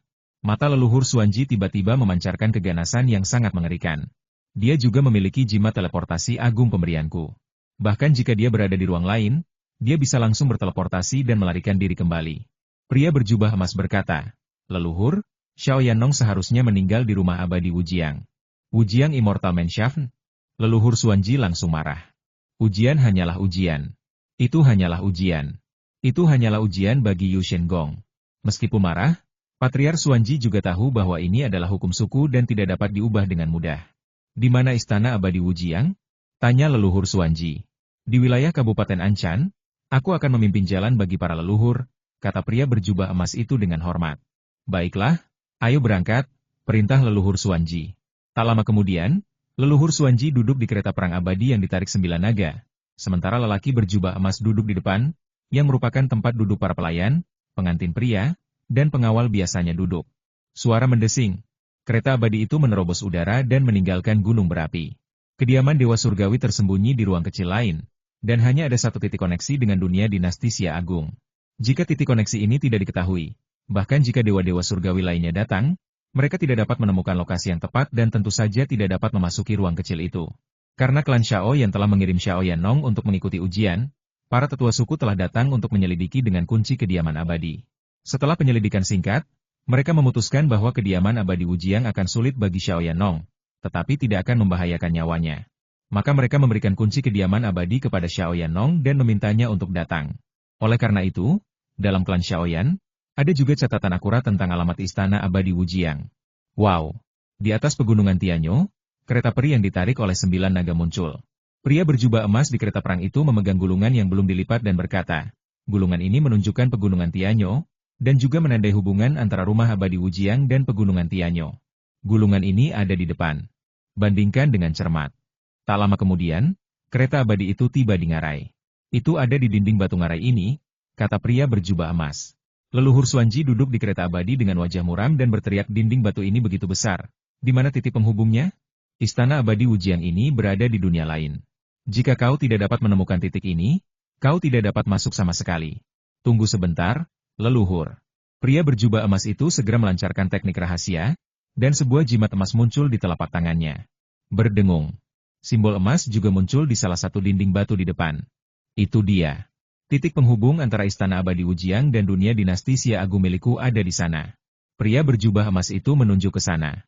Nenek moyang suku kita meninggalkan jejak rahasia di sini sejak lama untuk menandai tempat ini. Bukalah untukku. Tatapan mata leluhur tua Xuanji tiba-tiba menjadi jauh lebih tajam. Ia mengerahkan kekuatan sihirnya dan mengerahkan seluruh tenaganya untuk sesaat. Menembus penghalang istana abadi itu ternyata tidak mudah.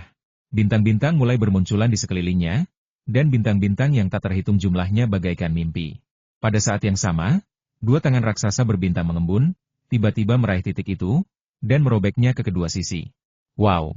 Ruang itu langsung terbelah, menyisakan sebuah lorong, yang melaluinya seseorang dapat samar-samar melihat dunia negeri dongeng di seberang lorong itu.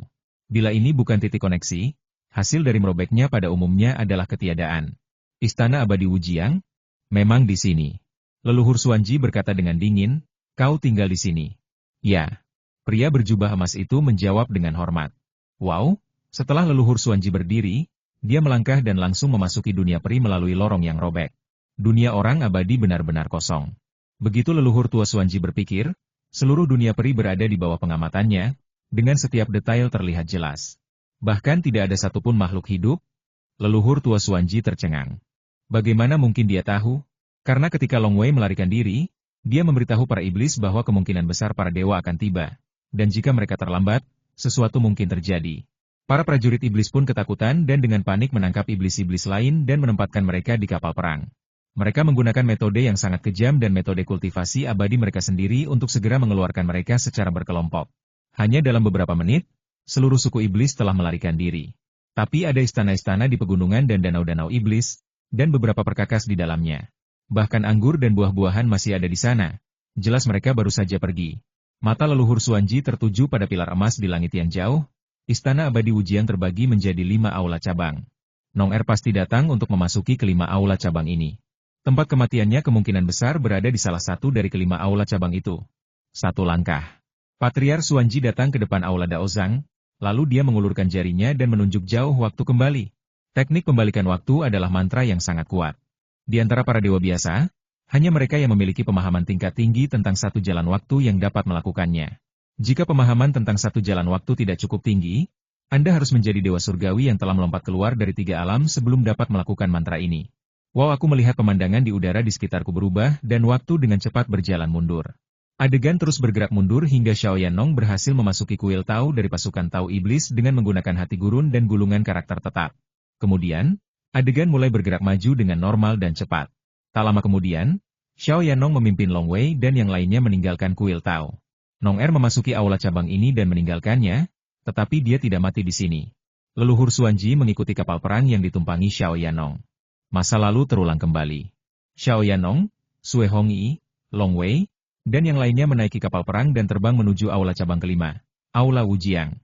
Suku iblis juga bersiaga tinggi. Orang tua Xuanji terbang di belakang. Kemudian, Xiao Yanong menggunakan cakram hitam putih dan langsung memasuki aula cabang kelima. Semua monster berkumpul di sini, alih-alih tersebar di aula cabang lain. Dan Nong Er bersikeras memasuki aula cabang ini dengan segala cara. Sepertinya ini aula cabang terakhir yang akan dimasuki Nong Er. Sosok leluhur Xuanji dengan cepat menghilang. Lalu ia tiba di aula cabang kelima, Aula Wujiang. Di istana Wujiang. Patriar Xuanji menggunakan teknik pembalikan waktu lagi. Mengembalikan waktu ke adegan ketika Xiao Yanong dan yang lainnya baru saja memasuki istana Wujiang, dan semuanya terjadi lagi. Memecah susunan ilusi, memasuki aula utama, mengadakan pesta perayaan, bahkan membiarkan Julian menari, membuat Long Wei marah, sekelompok besar boneka menyerang Long Wei dan dia menggunakan teknik melarikan diri sayap angin. Adegan dan dialog diputar ulang. Leluhur Xuanji tiba-tiba mengerutkan kening, teknik melarikan diri dengan sayap angin. Untuk menyempurnakan kekuatan magis ini, Patriar Xuanji juga secara pribadi mencari jiwa beberapa anggota klan Yuqi. Jadi tentu saja ia sangat akrab dengan teknik melarikan diri sayap angin. Sekilas, ia bisa melihat bahwa Long Wei sedang melakukan teknik melarikan diri sayap angin. Tak lama kemudian, pemandangan itu terus berkembang. Xiao Yanong memaksa Long Wei untuk mengunci rantai pengunci dewa sendiri. Sue Hongyi tiba-tiba berteriak bahwa ibu Long Wei dipanggil Yuqi Sue. Tiba-tiba, pertempuran besar dimulai. Xiang Liufang sendiri menghentikan Mu Zishuo, Julian, Yu Wei dan Chang Jiang Zhenren. Sue Hongyi pergi untuk berurusan dengan Long Wei. Namun, kekuatan Long Wei meledak seketika, dan seluruh aula dipenuhi dengan energi pedang yang tak berujung. Cahaya pedang yang menyilaukan membunuh Sue Hongyi dalam satu serangan. Alam Dao Agung, leluhur Xuanji terus memperhatikan, mananya juga terkuras dengan cepat. Lagi pula, teknik perjalanan waktu ini bukan mantra biasa. Anak bernama Long Wei yang menguasai teknik melarikan diri dari sayap angin ini baru berada di alam segudang. Sekalipun dia bisa memahami alam Dao Agung, dia masih jauh dari sebanding dengan pengawal dewa dan iblis Nong Er. Memang, Long Wei dikalahkan oleh Xiang Liufang hanya dengan satu tangan. Namun pada saat ini, sebuah cincin hitam terbang keluar. Jiwa Xiao Yanong, Xiang Liufang, dan Qianglong sisik merah semuanya tersedot dan dimusnahkan. Ini. Mata Patriar Xuanji dipenuhi keterkejutan dan kemarahan. Lingkaran pembunuh dewa? Bagaimana mungkin anak ini mendapatkan harta karun seperti itu? Mungkinkah selama kekacauan para dewa dan iblis, seorang pria kuat meninggal dan lingkaran pembunuh dewa hilang entah kemana? Dan membiarkan anak ini mendapatkannya? Keberuntungan sulit dijelaskan. Seorang anak lelaki pribumi mungkin cukup beruntung mendapatkan harta karun yang tak terkira. Ia bahkan mungkin cukup beruntung untuk memberikan semangkuk air kepada seorang lelaki tua, yang mungkin merupakan orang kuat di tiga alam. Nong Er cukup beruntung. Ia tewas di tangan Long Wei, seorang murid Akademi Hitam Putih. Long Wei berhasil mendapatkan harta karun tersebut. Sepertinya ia sangat beruntung. Namun, seberuntung apapun ia tak mampu mengalahkan kekuatan magis. Tatapan leluhur Xuanji dipenuhi rasa dingin. Yang hidup bernama Yu Wei, Mu Zishuo, Chang Jiang, dan Julian semuanya adalah murid Akademi Hitam Putih. Akademi Hitam dan Putih. Leluhur Xuanji segera berbalik dan merobek lagi saluran luar angkasa yang terhubung dengan dunia luar dinasti Xia besar. Suara mendesing. Di pegunungan Tianyo, pria berjubah emas telah menunggu, dan leluhur Xuanji berjalan keluar langsung dari saluran ruang angkasa yang robek. Leluhur, kata pria berjubah emas. Pembunuhnya adalah Long Wei, murid Akademi Hitam Putih. Leluhur Xuanji menatapnya, apakah kau kenal Long Wei ini? Pria berjubah emas itu bernama Tuan Yushen. Bagaimana mungkin dia tahu tentang kejeniusan di Kabupaten Anshan? Dia menggelengkan kepala dan berkata, aku tidak tahu. Kalau begitu, ayo kita berangkat ke kota Anshan. Pertama, kita pergi ke Gunung Tianbao untuk mencari tahu semua informasi tentang Long Wei. Lalu, kita pergi ke Akademi Hitam Putih. Murid-murid itu mungkin sedang berada di Akademi Hitam Putih sekarang, kata leluhur Xuanji dingin. Ya, pria berjubah emas itu segera mengemudikan kereta abadi itu. 9 naga menarik kereta abadi dan segera meninggalkan pegunungan Tianyo, berjalan langsung menembus kehampaan dan menuju kota Anshan. Di atas kota Anshan, 9 naga menarik kereta abadi dan berhenti di atas gunung Tianbao. Mohon tunggu sebentar, leluhur. Saya akan pergi mencari tahu detail Long Wei, kata Tuan Yu dengan hormat. Juga, Ibu Long Wei adalah Yuqi Sue.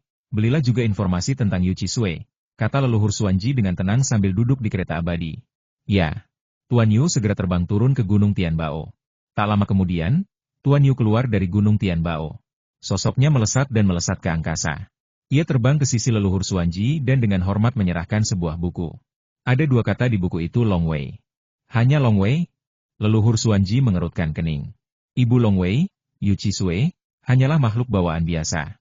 Ia tidak melakukan hal hebat. Satu-satunya hal yang layak dicatat adalah bahwa ia memiliki putra seperti Long Wei. Orang-orang di Gunung Tianbao mengatakan bahwa hanya ada sedikit informasi tentang Yu Chisui, dan semuanya tercatat dalam buku ini, jelas Lord Yu. Leluhur Xuanji mengangguk sedikit. Meskipun Tian Baoshan adalah badan intelijen dengan cabang di seluruh dunia, ia tidak maha tahu seperti Tuhan. Mereka juga perlu menyelidiki dengan cermat. Ketika Yu Chisui dan keluarganya melarikan diri, mereka sangat tertutup. Bahkan Xiao Yanxi tidak memburu beberapa orang terakhir yang melarikan diri. Tidak mengherankan jika Tian Baoshan tidak menyelidiki. Long Wei?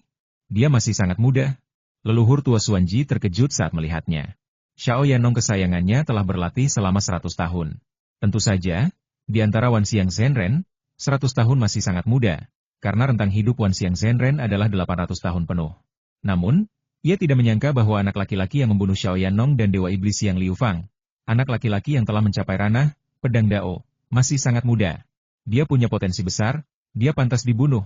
Cahaya dingin berkilat di mata lelaki tua Xuanji. Ia membolak-balik halaman dengan cepat dan segera menyelesaikan semuanya. Yanshan, danau ular bersayap, gumam Patriark Xuanji, lalu memerintahkan, ayo pergi ke Akademi Hitam Putih. Akademi Hitam Putih telah lama bersiaga tinggi. Mu Zishuo, Yu Wei, dan Changjiang Zhenren menggunakan formasi teleportasi terdekat untuk mencapai Pegunungan Naga Merah terlebih dahulu, lalu tiba di kota Anchan dari Pegunungan Naga Merah. Kecepatannya sangat cepat. Begitu mereka kembali ke Akademi Hitam Putih, mereka segera melaporkan kejadian tersebut. Pada saat ini, aula utama Akademi Hitam Putih juga menjadi aula untuk menyambut tamu penting. Ada sosok-sosok yang duduk di aula. Di satu sisi aula duduk Diancai Abadi berjubah hitam dan berambut hitam, Wu Feng Abadi, dan para dewa lainnya. Ada sekitar 8 orang. Di belakang mereka berdiri kepala sekolah, Taois Bihai, dan 3 murid generasi ketiga Pri Pelangi Api Yu Wei, Changjiang Zhenren, dan Mu Zishuo. Duduk berhadapan dengan leluhur Xuanji dan Yu Shen. Aku yakin kalian semua tahu kenapa aku di sini, kata leluhur tua Xuanji dengan tenang sambil duduk di sana. Matanya menyapu sekelompok makhluk abadi di hadapannya. 8 makhluk abadi dan makhluk abadi di bumi. Hampir semua makhluk abadi yang tersebar, yang biasanya mengasingkan diri, hidup menyendiri, atau berkelana di luar Akademi Hitam Putih, berkumpul di sini. Kecuali satu makhluk abadi yang tersebar yang telah meninggalkan dunia besar ini dan tidak dapat kembali dalam waktu singkat, 8 lainnya semuanya ada di sini. Para kultivator Akademi Hitam Putih semuanya adalah elit jenius. Mereka harus menguasai satu jalur lengkap sebelum mereka diizinkan untuk menembus ke Tao Yuanshen.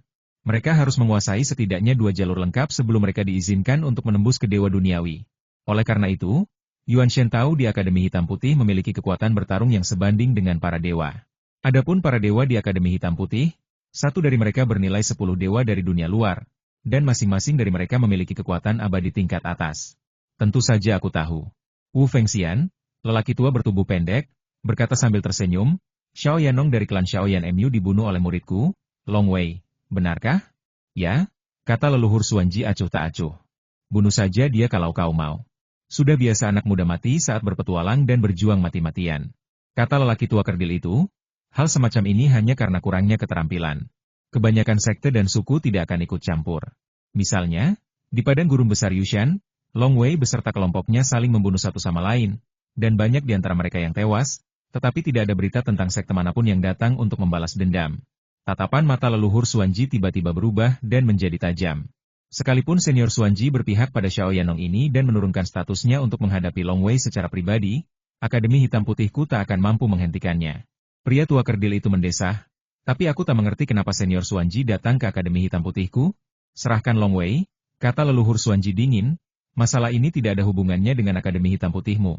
Kalau tidak, semua makhluk abadi di Akademi Hitam Putih tiba-tiba mengubah ekspresi mereka. Serahkan Long Wei? Impian. Teriak Diancai Abadi berjubah hitam dan berambut hitam dengan dingin. Long Wei adalah muridku dari Akademi Hitam Putih.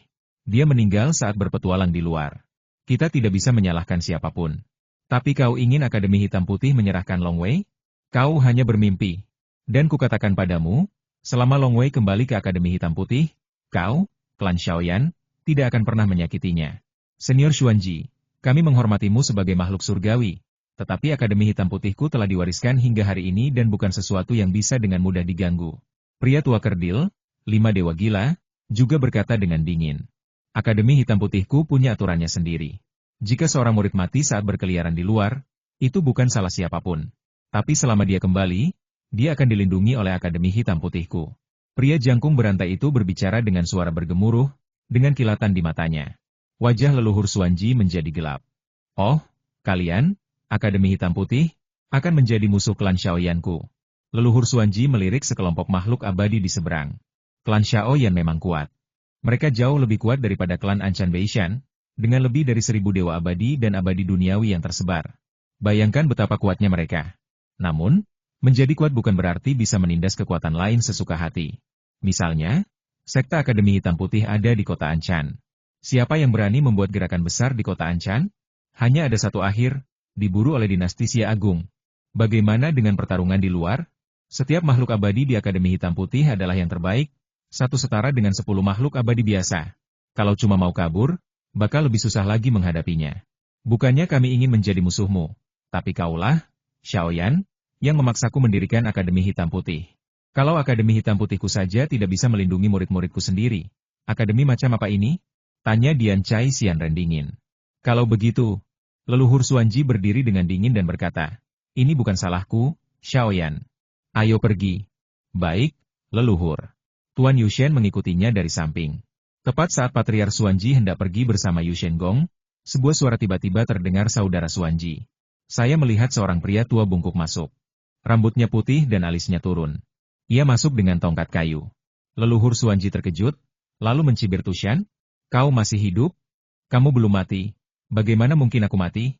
Pria tua bungkuk itu tersenyum. Senior Tuoshan.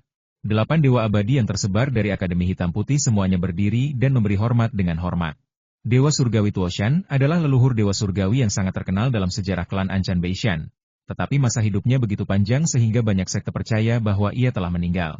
Lagi pula, leluhur dewa surgawi terkadang bertempur demi suku dan harta, dan jika mereka terlalu banyak bertempur, mereka akhirnya akan mati.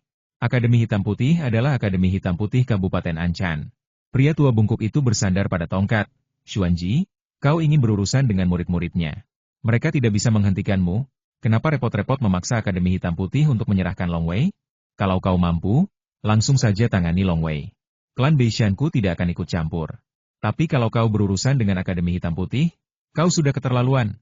Kabupaten Anchan adalah Kabupaten Anchan milik klan Beishanku. Wajah leluhur Xuanji menjadi gelap. Meskipun klan Xiaoyan lebih kuat dari klan Beishan, kekuatan mereka terbatas. Klan Beishan juga merupakan penguasa lokal, dan telah diwariskan dari era dewa dan iblis hingga saat ini. Setelah bertahun-tahun, siapa yang tahu berapa banyak kartu yang dimiliki klan Anchan Beishan? Baiklah, karena kau sudah bicara, Tuoshan. Leluhur Xuanji mengangguk dengan tenang, aku tidak akan repot-repot dengan Akademi Hitam Putih, tapi Long Wei ini harus mati. Siapapun yang mencoba menghentikanku, akan kubunuh dia. Fujun, pergilah. Leluhur Xuanji membawa Dewa Yushen langsung keluar dari aula guru. Kemudian dia menunggangi kereta perang abadi dan terbang cepat menjauh. Tuoshan senior. 5 dewa gila datang dan menatap Patriar Xuanji yang sedang menunggangi kereta abadi. Patriar Xuanji ini terlalu sombong. Dia memang punya temperamen seperti orang gila. Pria tua bungkuk itu tertawa. Jangan khawatirkan dia, tapi Long Wei ini, kalian jangan terlalu ikut campur. Patriar Xuanji ini punya hasrat membunuh yang kuat, kalian tidak bisa menghentikannya. Baiklah, aku harus kembali. Sayang sekali, Long Wei ini juga bibit yang bagus, sayang sekali. Dengan itu, lelaki tua bungkuk itu pergi. Di ruang lain, di istana air. Long Wei muncul di aula dan melihat beruang besar berambut kuning dan sapi hitam tua sekilas. Senior. Long Wei hendak berbicara. Kau mendapat masalah di luar sana? Tanya beruang kuning besar itu. Kenapa kau begitu terburu-buru memerintahkan penduduk Pulau Mingxin untuk pindah?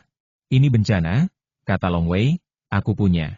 Beruang besar berambut kuning menyela Long Wei, izinkan aku bertanya. Apakah semuanya sudah diatur di dunia luar? Sudah diatur. Long Wei mengangguk. Ya. Beruang besar berambut kuning itu mengangguk. Aku bisa merasakan kecemasan di hatimu. Kau terlalu bingung sekarang. Pergilah ke aula bintang dulu dan baca gulungan bintang. Setelah kau tenang, datanglah dan ceritakan masalahmu padaku. Long Wei terkejut belajar di aula Xingchen. Silakan, perintah beruang besar berambut kuning. Baik, senior. Long Wei tidak membantah dan segera tiba di aula bintang. Di dalam Star Hall. Di luar rumah beratap Jeremy, Long Wei menghampiri meja batu dengan sebuah buku di tangannya, duduk di bangku batu, dan mulai membaca sambil menahan rasa cemasnya. Setelah membunuh Xiao Yanong, ia berpisah dari Julian dan mengatur agar para monster dari rumah peri tetap tinggal dan melindungi sukunya. Memikirkan klan Xiao Yan yang akan datang, Long Wei dipenuhi ribuan pikiran dan sangat bersemangat. Hari ini, Chang datang menemuiku. Suara Long Wei menggema di dunia kecil ini. Setiap katanya terdengar biasa saja, tetapi bunyi-bunyian yang terhubung mengandung keajaiban tak terbatas, yang secara alami menenangkan Long Wei dan bahkan perlahan memasuki kondisi meditasi yang mendalam. Tenang. Jauh. Kegelisahan batin Long Wei pun sirna. Dia pun menatap bintang-bintang di langit. Tiba-tiba, hujan mulai turun. Hujan itu seperti benang sutra, mengambang di mana-mana, dan juga jatuh pada Long Wei. Hujan semakin deras, mengguyur bagai langit dan bumi ini. Long Wei tak bersembunyi, tak pula mengerahkan tenaganya untuk melawan, melainkan membiarkan tetesan hujan jatuh di tubuhnya. Ia merasa lebih dekat dengan tetesan hujan ini daripada sebelumnya, dan perasaan dekat itu membuatnya terbuai. Tiba-tiba, aura yang tidak dapat dijelaskan mulai menyelimuti Long Wei. Itu adalah aura Tao. Seluruh tubuh Long Wei seperti keberadaan Tao. Jalan air hujan, beruang kuning besar dan sapi hitam tua itu sama-sama sangat terkejut. Dia benar-benar memahaminya. Meskipun Long Wei telah membuat kemajuan pesat dalam 10 tahun terakhir di Danau Ular Bersayap dan memiliki pemahaman yang mendalam tentang jalan hujan, dia masih sedikit kurang dari langkah terakhir. Dan umumnya, semakin dekat seseorang ke ujung jalan menuju pencerahan, semakin sulit pula. Apa sebenarnya yang dialami Long Wei? Sepertinya seluruh tubuhnya telah dibaptis, dan dia benar-benar memahami jalan hujan dalam sekali jalan, seru beruang kuning besar itu. Banteng tua berwarna hitam itu mengangguk, dia pasti telah melalui sesuatu yang berdampak besar padanya. Hujan berhenti, dan Long Wei menatap langit yang penuh bintang. Ia telah mencapai kemajuan dalam jalan api berapi-api, jalan angin kencang, dan jalan pedang, terutama jalan pedang. Setelah mencapai alam Dao Agung, ia semakin memperkuat wilayahnya di Aula Bintang kali ini. Akhirnya semuanya berhenti. Sudah berapa lama aku memahaminya? Tanya Long Wei. Tidak butuh waktu lama, hanya setengah jam. Beruang berambut kuning itu tertawa, tapi kau sudah membuat banyak kemajuan dalam setengah jam ini. Kau melakukannya dalam sekali jalan. Long Wei tampak lebih tenang dari sebelumnya, memperlihatkan sedikit senyum. Saya juga merasakan kemajuan saya sendiri. Saya sudah sepenuhnya memahami cara hujan dan air, dan bahkan dalam hal-hal lain yang berkaitan dengan air, saya sudah sedikit memahaminya. Ini namanya belajar dengan analogi. Beruang besar berambut kuning itu berkata, sekarang setelah kau sepenuhnya memahami jalan air hujan, kau tentu akan terus membuat kemajuan dalam gerakan air. Belajar dengan analogi itu sangat wajar. Sayangnya, meskipun kau telah membuat kemajuan dalam jalan api berapi-api dan jalan angin deras, kau masih agak jauh dari menguasainya sepenuhnya. Long Wei mengangguk. Di antara ketiga jalur tersebut, sayalah yang pertama memahami jalan air hujan, dan itu juga merupakan tingkat tertinggi. Pemahaman saya tentang jalan api yang membara berada di urutan kedua setelah jalan air hujan, dan perbedaannya tidak jauh. Namun, kali ini saya belum sepenuhnya memahaminya. Jalan angin deras masih sedikit lebih buruk daripada dua jalur sebelumnya. Aku tidak menyangka kau sudah menguasai domain Dao Agung. Beruang kuning besar itu menatap Long Wei, pedang abadi pandai menyerang, dan mencapai domain Dao Agung juga akan meningkatkan kekuatanmu secara signifikan. Sekarang setelah kau menguasai jalan hujan, kau dapat sepenuhnya mengintegrasikan pemahamanmu tentang jalan hujan ke dalam jalan pedang. Kendo adalah seni penerapan. Namun semua wawasan dapat ditampilkan melalui kendo. Biar ku coba. Long Wei tersenyum dan menyatukan jari telunjuk dan jari tengahnya membentuk pedang. Tiba-tiba, hujan turun di ruang sekitarnya, dan hujan itu berhamburan kemana-mana, tetapi kekuatan yang terkandung dalam setiap tetes hujan sangat mengejutkan, dan seluruh dunia di sekitarnya tampak membeku. Jika itu adalah Wan Xiang Zhenren biasa, ia mungkin tidak akan mampu bergerak di bawah tekanan ini. Ini setelah menguasai Tao yang lengkap, Anda dapat memanggil kekuatan Tao dan membuat ruang di sekitarnya berada di bawah kendali Anda. Gerakan ini disebut, menciptakan duniamu sendiri. Buka. Long Wei tiba-tiba mengayunkan pedangnya.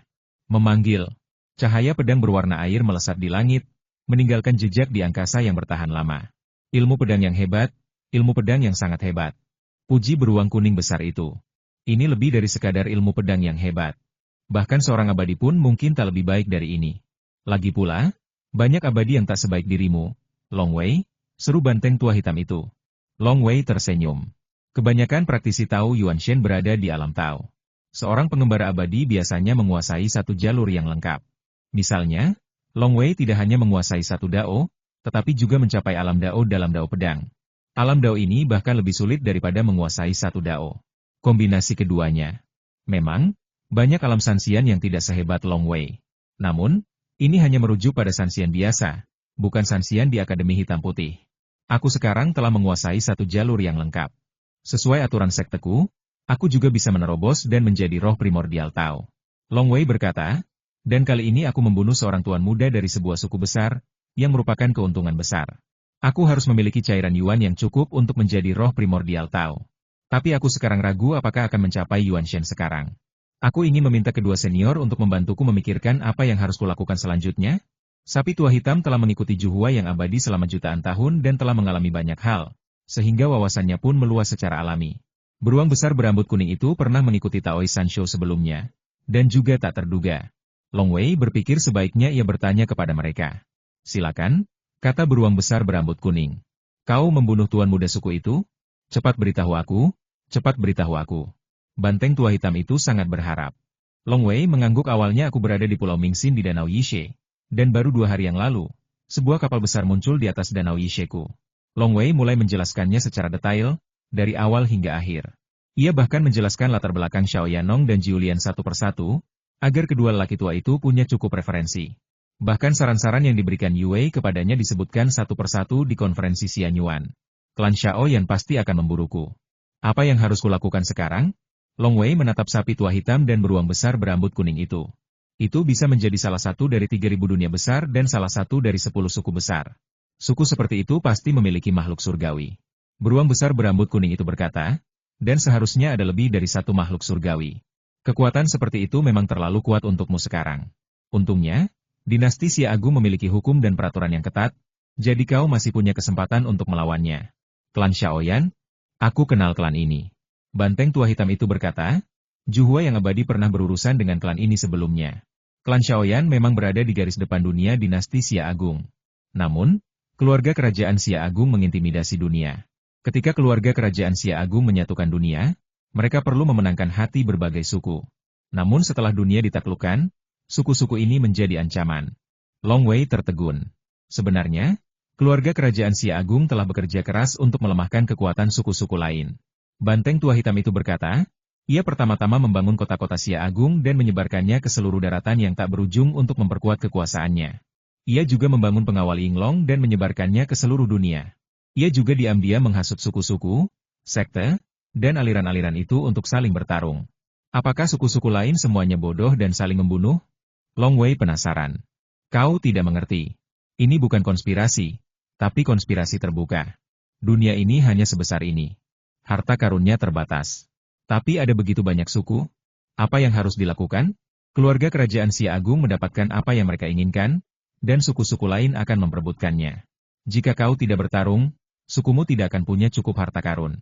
Jadi, kau harus bertarung. Jika kau terlalu banyak bertarung, tentu saja akan ada kebencian. Long Wei mengangguk.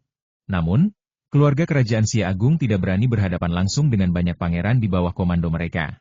Karena selama mereka berhadapan dengan satu pangeran, semua pangeran akan merasa terancam, dan mereka bahkan mungkin bergabung untuk memberontak. Kata banteng tua hitam itu, maka, keluarga kerajaan Xia Agung menetapkan beberapa hukum publik. Selama kamu tidak melanggar hukum, keluarga kerajaan Xia Agung tidak akan pernah menyentuhmu. Tapi jika kau melanggar hukum, keluarga kerajaan Xia Agung akan seperti hiu yang mencium bau darah dan akan melahapmu seperti orang gila. Banteng tua hitam itu tertawa, selama kau bersembunyi di kota Xia Agung, sang dewa dari klan Xiao yang tidak akan pernah berani berurusan denganmu.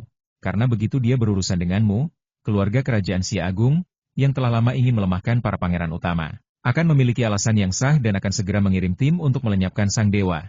Sekarang, apakah kau mengerti beberapa aturan tak tertulis di seluruh dunia dinasti Xia Agung? Banteng tua hitam itu menatap Long Wei. Long Wei mengangguk. Keluarga kerajaan Daxia dan semua pangeran. Masih banyak kebencian dan perselisihan di antara para pangeran, jadi tidak heran jika kakak senior Yue memintanya untuk bergabung dengan pangeran-pangeran lainnya. Kakak seniormu, Yue, benar memintamu menghadiri konferensi takdir abadi. Beruang besar berambut kuning berkata, jika kau ingin menjadi makhluk abadi surgawi, atau bahkan dewa surgawi. Senior, apa itu dewa? Tanya Long Wei. Long Wei tidak pernah benar-benar memahami para dewa. Setelah kembali ke Void Earth Immortal dan mengatasi kesengsaraan surgawi, mereka akan menjadi dewa surgawi yang bebas dan mudah. Para dewa dan iblis yang telah kembali ke kehampaan, setelah mengatasi kesengsaraan surgawi, telah menjadi dewa. Kata beruang besar berambut kuning. Menjadi dewa 10 atau 100 kali lebih sulit daripada menjadi makhluk abadi surgawi. Long Wei tercengang 10 kali atau 100 kali lebih sulit? Sulit bagi puluhan ribu makhluk abadi di bumi untuk melahirkan makhluk abadi di surga. Apakah lebih sulit lagi untuk menjadi dewa? Karena kekuatan mereka benar-benar berbeda. Beruang berambut kuning itu menjelaskan, kau juga pernah bilang kalau kau pernah bertemu dengan Xiang Liu yang iblis. Tingkat Yuan Shen-nya saja sudah setara dengan seorang abadi tingkat atas. Ya. Long Wei mengangguk. Dewa dan iblis di tingkat kembali ke kehampaan sepenuhnya sebanding dengan makhluk surgawi. Dan dewa surgawi benar-benar sebanding dengan dewa abadi sejati. Beruang kuning besar itu menatap Long Wei. Apakah kau mengerti sekarang? Selama kau menjadi dewa surgawi, kau akan dianggap sebagai orang yang kuat di 3 alam. Bahkan jika kau pergi ke alam surga dan ingin bergabung dengan pengadilan surgawi, Kaisar surga akan menyambutmu dengan hangat dan bahkan membiarkanmu memimpin ratusan ribu prajurit dan jenderal surgawi. Long Wei berkedip. Akankah Kaisar Langit menerimanya? Akankah ia membiarkannya memimpin ratusan ribu prajurit dan jenderal langit? Guru berkata bahwa aku baru bisa dianggap sebagai muridnya setelah aku menjadi dewa. Long Wei bertanya, bukankah ini persyaratan yang terlalu tinggi? Guru, apa status dan kedudukan Anda? Anda lahir bersama Pangu dan Nua di seluruh 3 alam. Andalah yang paling berkuasa. Hanya jika Anda menjadi dewa, Anda tidak akan kehilangan muka di hadapan guru. Beruang berambut kuning itu berkata, jangan mengalihkan pembicaraan. Saya sudah bilang sebelumnya bahwa kakak perempuan Anda, Yue, benar meminta Anda untuk menghadiri konferensi takdir abadi. Karena membaca ribuan buku tidak sebaik bepergian ribuan mil. Dan bepergian ribuan mil tidak sebaik berjalan di antara hidup dan mati. Konferensi takdir abadi mempertemukan semua jenius dari satu dunia besar. Bahkan mungkin ada jenius dari dunia besar lainnya yang diam-diam datang untuk berpartisipasi dalam konferensi takdir abadi. Ini seperti memurnikan cacinggu. Gabungkan puluhan ribu serangga beracun dan biarkan mereka bertarung dan saling melahap. Serangga beracun yang dihasilkan pada akhirnya akan sangat kuat. Prinsipnya sama. Serangga terbaik yang biasa melalui konferensi takdir abadi pastilah luar biasa. Ini juga kesempatan bagus bagimu untuk mengasah diri. Kesempatan langka. Beruang besar berambut kuning itu berkata, ngomong-ngomong, kau bilang kau membunuh Xiao Yanong, jadi bukankah kau mendapatkan banyak hartanya?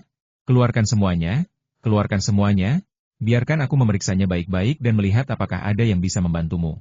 Long Wei membalikkan tangannya dan berkata, dia punya banyak harta. Aku baru saja menyempurnakan senjata sihir penyimpanan belum lama ini. Beberapa senjata ajaib disembunyikan di Istana Ungu Tubuh, sementara yang lain disembunyikan di senjata ajaib penyimpanan. Wow! Tiba-tiba, setumpuk bukit kecil muncul di tanah, seluruhnya terbentuk oleh sejumlah besar harta karun dan senjata ajaib. Ini semua adalah harta karun dan senjata ajaib Xiao Yanong. Long Wei menunjuk. Long Wei melambaikan tangannya lagi, dan sebuah gundukan kecil harta karun dan beberapa kantong muncul di sampingnya. Ini adalah harta karun yang ditinggalkan oleh dewa dan iblis setelah kematiannya.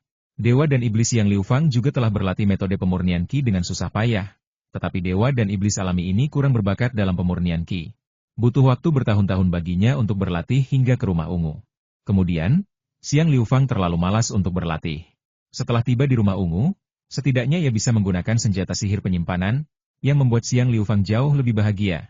Di zaman dewa dan iblis, banyak dewa dan iblis yang belum memurnikan Qi mereka secara langsung membawa beberapa harta di punggung mereka.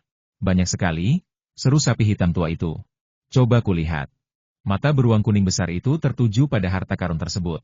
Tiba-tiba, ia melihat semua harta karun di kedua bukit itu berterbangan ke udara. Wah wah wah, harta karun ini segera disortir. Semua botol dan toples disatukan, jimat tau, piring giok, dan barang-barang langka lainnya disatukan, begitu pula sejumlah besar senjata ajaib. Long Wei memandangi harta karun yang melayang di udara dan mengklasifikasikannya. Aku tidak merasakan fluktuasi kekuatan sihir apapun, dan semua harta karun ini melayang. Metode roh gua rumah air sungguh tak terduga. Ini pil ajaib. Lengan dan kaki yang patah bisa disembuhkan hanya dengan sekali teguk. Kau adalah pemurni tubuh yang ilahi sekaligus jahat. Ini tak berguna bagimu. Kau bisa menjualnya atau memberikannya kepada kerabat dan temanmu nanti. Ini bubuk racun, toksisitasnya sulit diprediksi. Tapi seharusnya cukup bagus. Di botol ini tertulis, pil abadi mabuk. Efek memabukkannya sangat kuat. Aku khawatir bahkan orang abadi di bumi pun akan mabuk setelah memakannya. Totalnya cuma 3 pil. Beruang besar berambut kuning itu mengamati botol dan stoples dengan cepat. Ia segera mengeluarkan 2 botol giok. Kedua botol giok ini berisi cairan yuan. Masing-masing berisi 50.000 kilogram, dengan total 100.000 kg cairan yuan. Yanong muda ini membawa 100.000 kg cairan yuan, yang cukup banyak. Kecuali ada kebutuhan mendesak, kultivator biasa tidak akan membawa terlalu banyak cairan yuan. Umumnya, akan dihabiskan untuk membeli senjata ajaib. 100.000 kg yuannya memang luar biasa, tetapi itu bukan apa-apa bagi Xiao Yanong. Dia seharusnya khawatir kalau dia tiba-tiba tersadar saat berada di luar dan berhasil mencapai tingkat seorang Taois Yuan Shen, kata Long Wei sambil tersenyum. 100.000 kg yuannya sudah cukup untuk mencapai tingkat seorang Taois Yuan Shen. Kau tak bisa menggunakannya. Beruang berambut kuning itu menggelengkan kepalanya. Kau harus pergi ke konferensi takdir abadi. Kau tak bisa menembus Tao Yuan Shen. Long Wei mengangguk. Dia juga tahu kebenaran ini. Konferensi takdir abadi hanya terjadi sekali setiap 300 tahun. Dan dia tidak bisa menunggu sampai 300 tahun kemudian. Jadi, konferensi takdir abadi ini adalah kesempatan sekali seumur hidup baginya. Bertarung melawan begitu banyak jenius dengan level yang sama, penempaan semacam ini akan berdampak luas. Tanpa visi strategis, hanya mencari keuntungan sementara hanya akan berujung pada konsekuensi pahit di masa depan. Hal-hal aneh ini juga tidak buruk. Hah? Jimat teleportasi hebat? Xiao Yanong ini juga punya jimat teleportasi hebat? Tanya beruang besar berambut kuning itu terkejut. Ia menggerakkan jarinya dan tiba-tiba sehelai daun berjimat terbang. Mata Long Wei berbinar jimat teleportasi hebat. Dua harta pelindung yang diperolehnya di istana air sebelumnya adalah cincin hitam dan jimat teleportasi besar. Yang satu digunakan untuk menyerang, yang lain digunakan untuk melindungi dan melarikan diri. Selama kamu menggunakan jimat gerakan agung, kekuatan yang terkandung di dalamnya akan langsung membungkusmu, dan bahkan makhluk abadi yang tersebar pun tidak dapat menghancurkannya. Lalu, kamu dapat menghilang dan langsung pergi. Bahkan jika ruang terhalang, bahkan jika kamu berada dalam situasi putus asa, kamu dapat langsung pergi. Dari ruang lain, kamu dapat pindah ke dunia dinasti Xia Agung. Kau punya dua jimat teleportasi besar. Beruang berambut kuning itu menjentikan daun itu dengan santai, dan daun itu pun terbang ke arah Long Wei. Long Wei langsung tersenyum dan melambaikan tangannya untuk menyimpannya. Xiao Yanong itu juga sial. Dia bertemu denganmu dan jiwanya direnggut. Dia tidak sempat menggunakan jimat teleportasi agung. Beruang berambut kuning itu melanjutkan pemeriksaannya, masih banyak harta karun pelindung lainnya, seperti manik pelindung tubuh berlian, jimat emas api langit, pesawat ulang-alik pelarian langit tapi ini jauh lebih buruk daripada jimat teleportasi agung. Xiao Yanong sebenarnya memiliki 3 harta untuk perlindungan, yaitu gulungan kata-kata tetap, cakram hitam dan putih, dan jimat teleportasi besar. Digunakan 2. Awalnya, ia ingin menjual prajurit Tao dari klan iblis di rumah abadi kepada sukunya sendiri setelah menyempurnakannya, untuk ditukar dengan harta karun terbaik.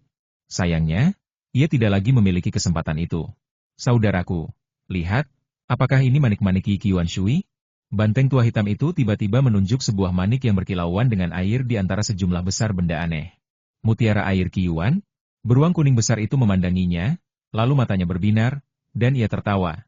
Long Wei, nak, sepertinya kau memang pantas menjadi pendeta Tao. Dengan mutiara air Qiuan ini, kau bisa menumbuhkan jiwa kedua. Long Wei berseru jiwa kedua? Tentu saja, Long Wei tahu apa itu jiwa kedua. Ini adalah hal yang wajar bagi para kultivator. Teknik rahasia mengolah jiwa kedua di Akademi Hitam Putih adalah sesuatu yang bisa dipelajari setiap murid, dan tidak memerlukan pil hitam putih. Semua orang mempelajarinya untuk menemani mereka.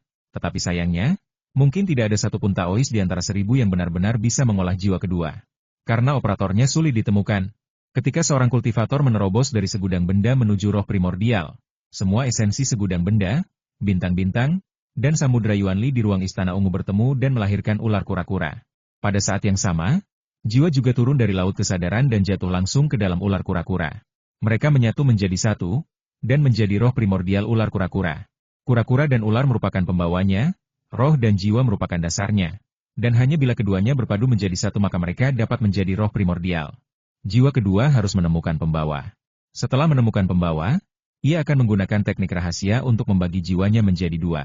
Separuh jiwa akan tetap berada di dalam tubuh, sementara separuh lainnya akan memasuki pembawa lain dan berkembang menjadi jiwa kedua. Ya, manik air Qiuan ini seperti ruang istana ungu alami. Beruang besar berambut kuning itu tersenyum, kau hanya perlu memisahkan sebagian jiwamu dan memasukinya, dan kau bisa secara bertahap berlatih dan mengembangkan jiwa kedua. Di masa depan, jiwa keduamu bahkan bisa menjadi makhluk abadi di bumi, atau bahkan melampaui kesengsaraan untuk menjadi makhluk abadi di surga. Long Wei belum pernah mendengar tentang mutiara Yi Qiuan Shui. Menurut buku-buku di Akademi Hitam Putih, pembawa jiwa kedua yang paling terkenal adalah Mutiara Xuanpin. Bagaimana perbandingannya dengan Mutiara Xuanpin? Tanya Long Wei. Mutiara Xuanpin terlalu biasa-biasa saja. Beruang berambut kuning berkata, mutiara Yiki Yuan Shui mengandung esensi Yuan Shui. Setelah jiwamu memasukinya untuk mengolah jiwa kedua, tubuh yang terbentuk akan dipadatkan dari esensi Yuan Shui. Pada saat itu, akan jauh lebih mudah bagimu untuk memahami jalur air. Sepertinya kau ditakdirkan untuk melangkah lebih jauh di jalur air. Jalan air hujan hanyalah jalan yang sangat tidak kentara dalam unsur air, dari 5 unsur langit dan bumi. Bagaimana kabar jiwamu? Bisakah kau melakukan seni mistik elemen kedua?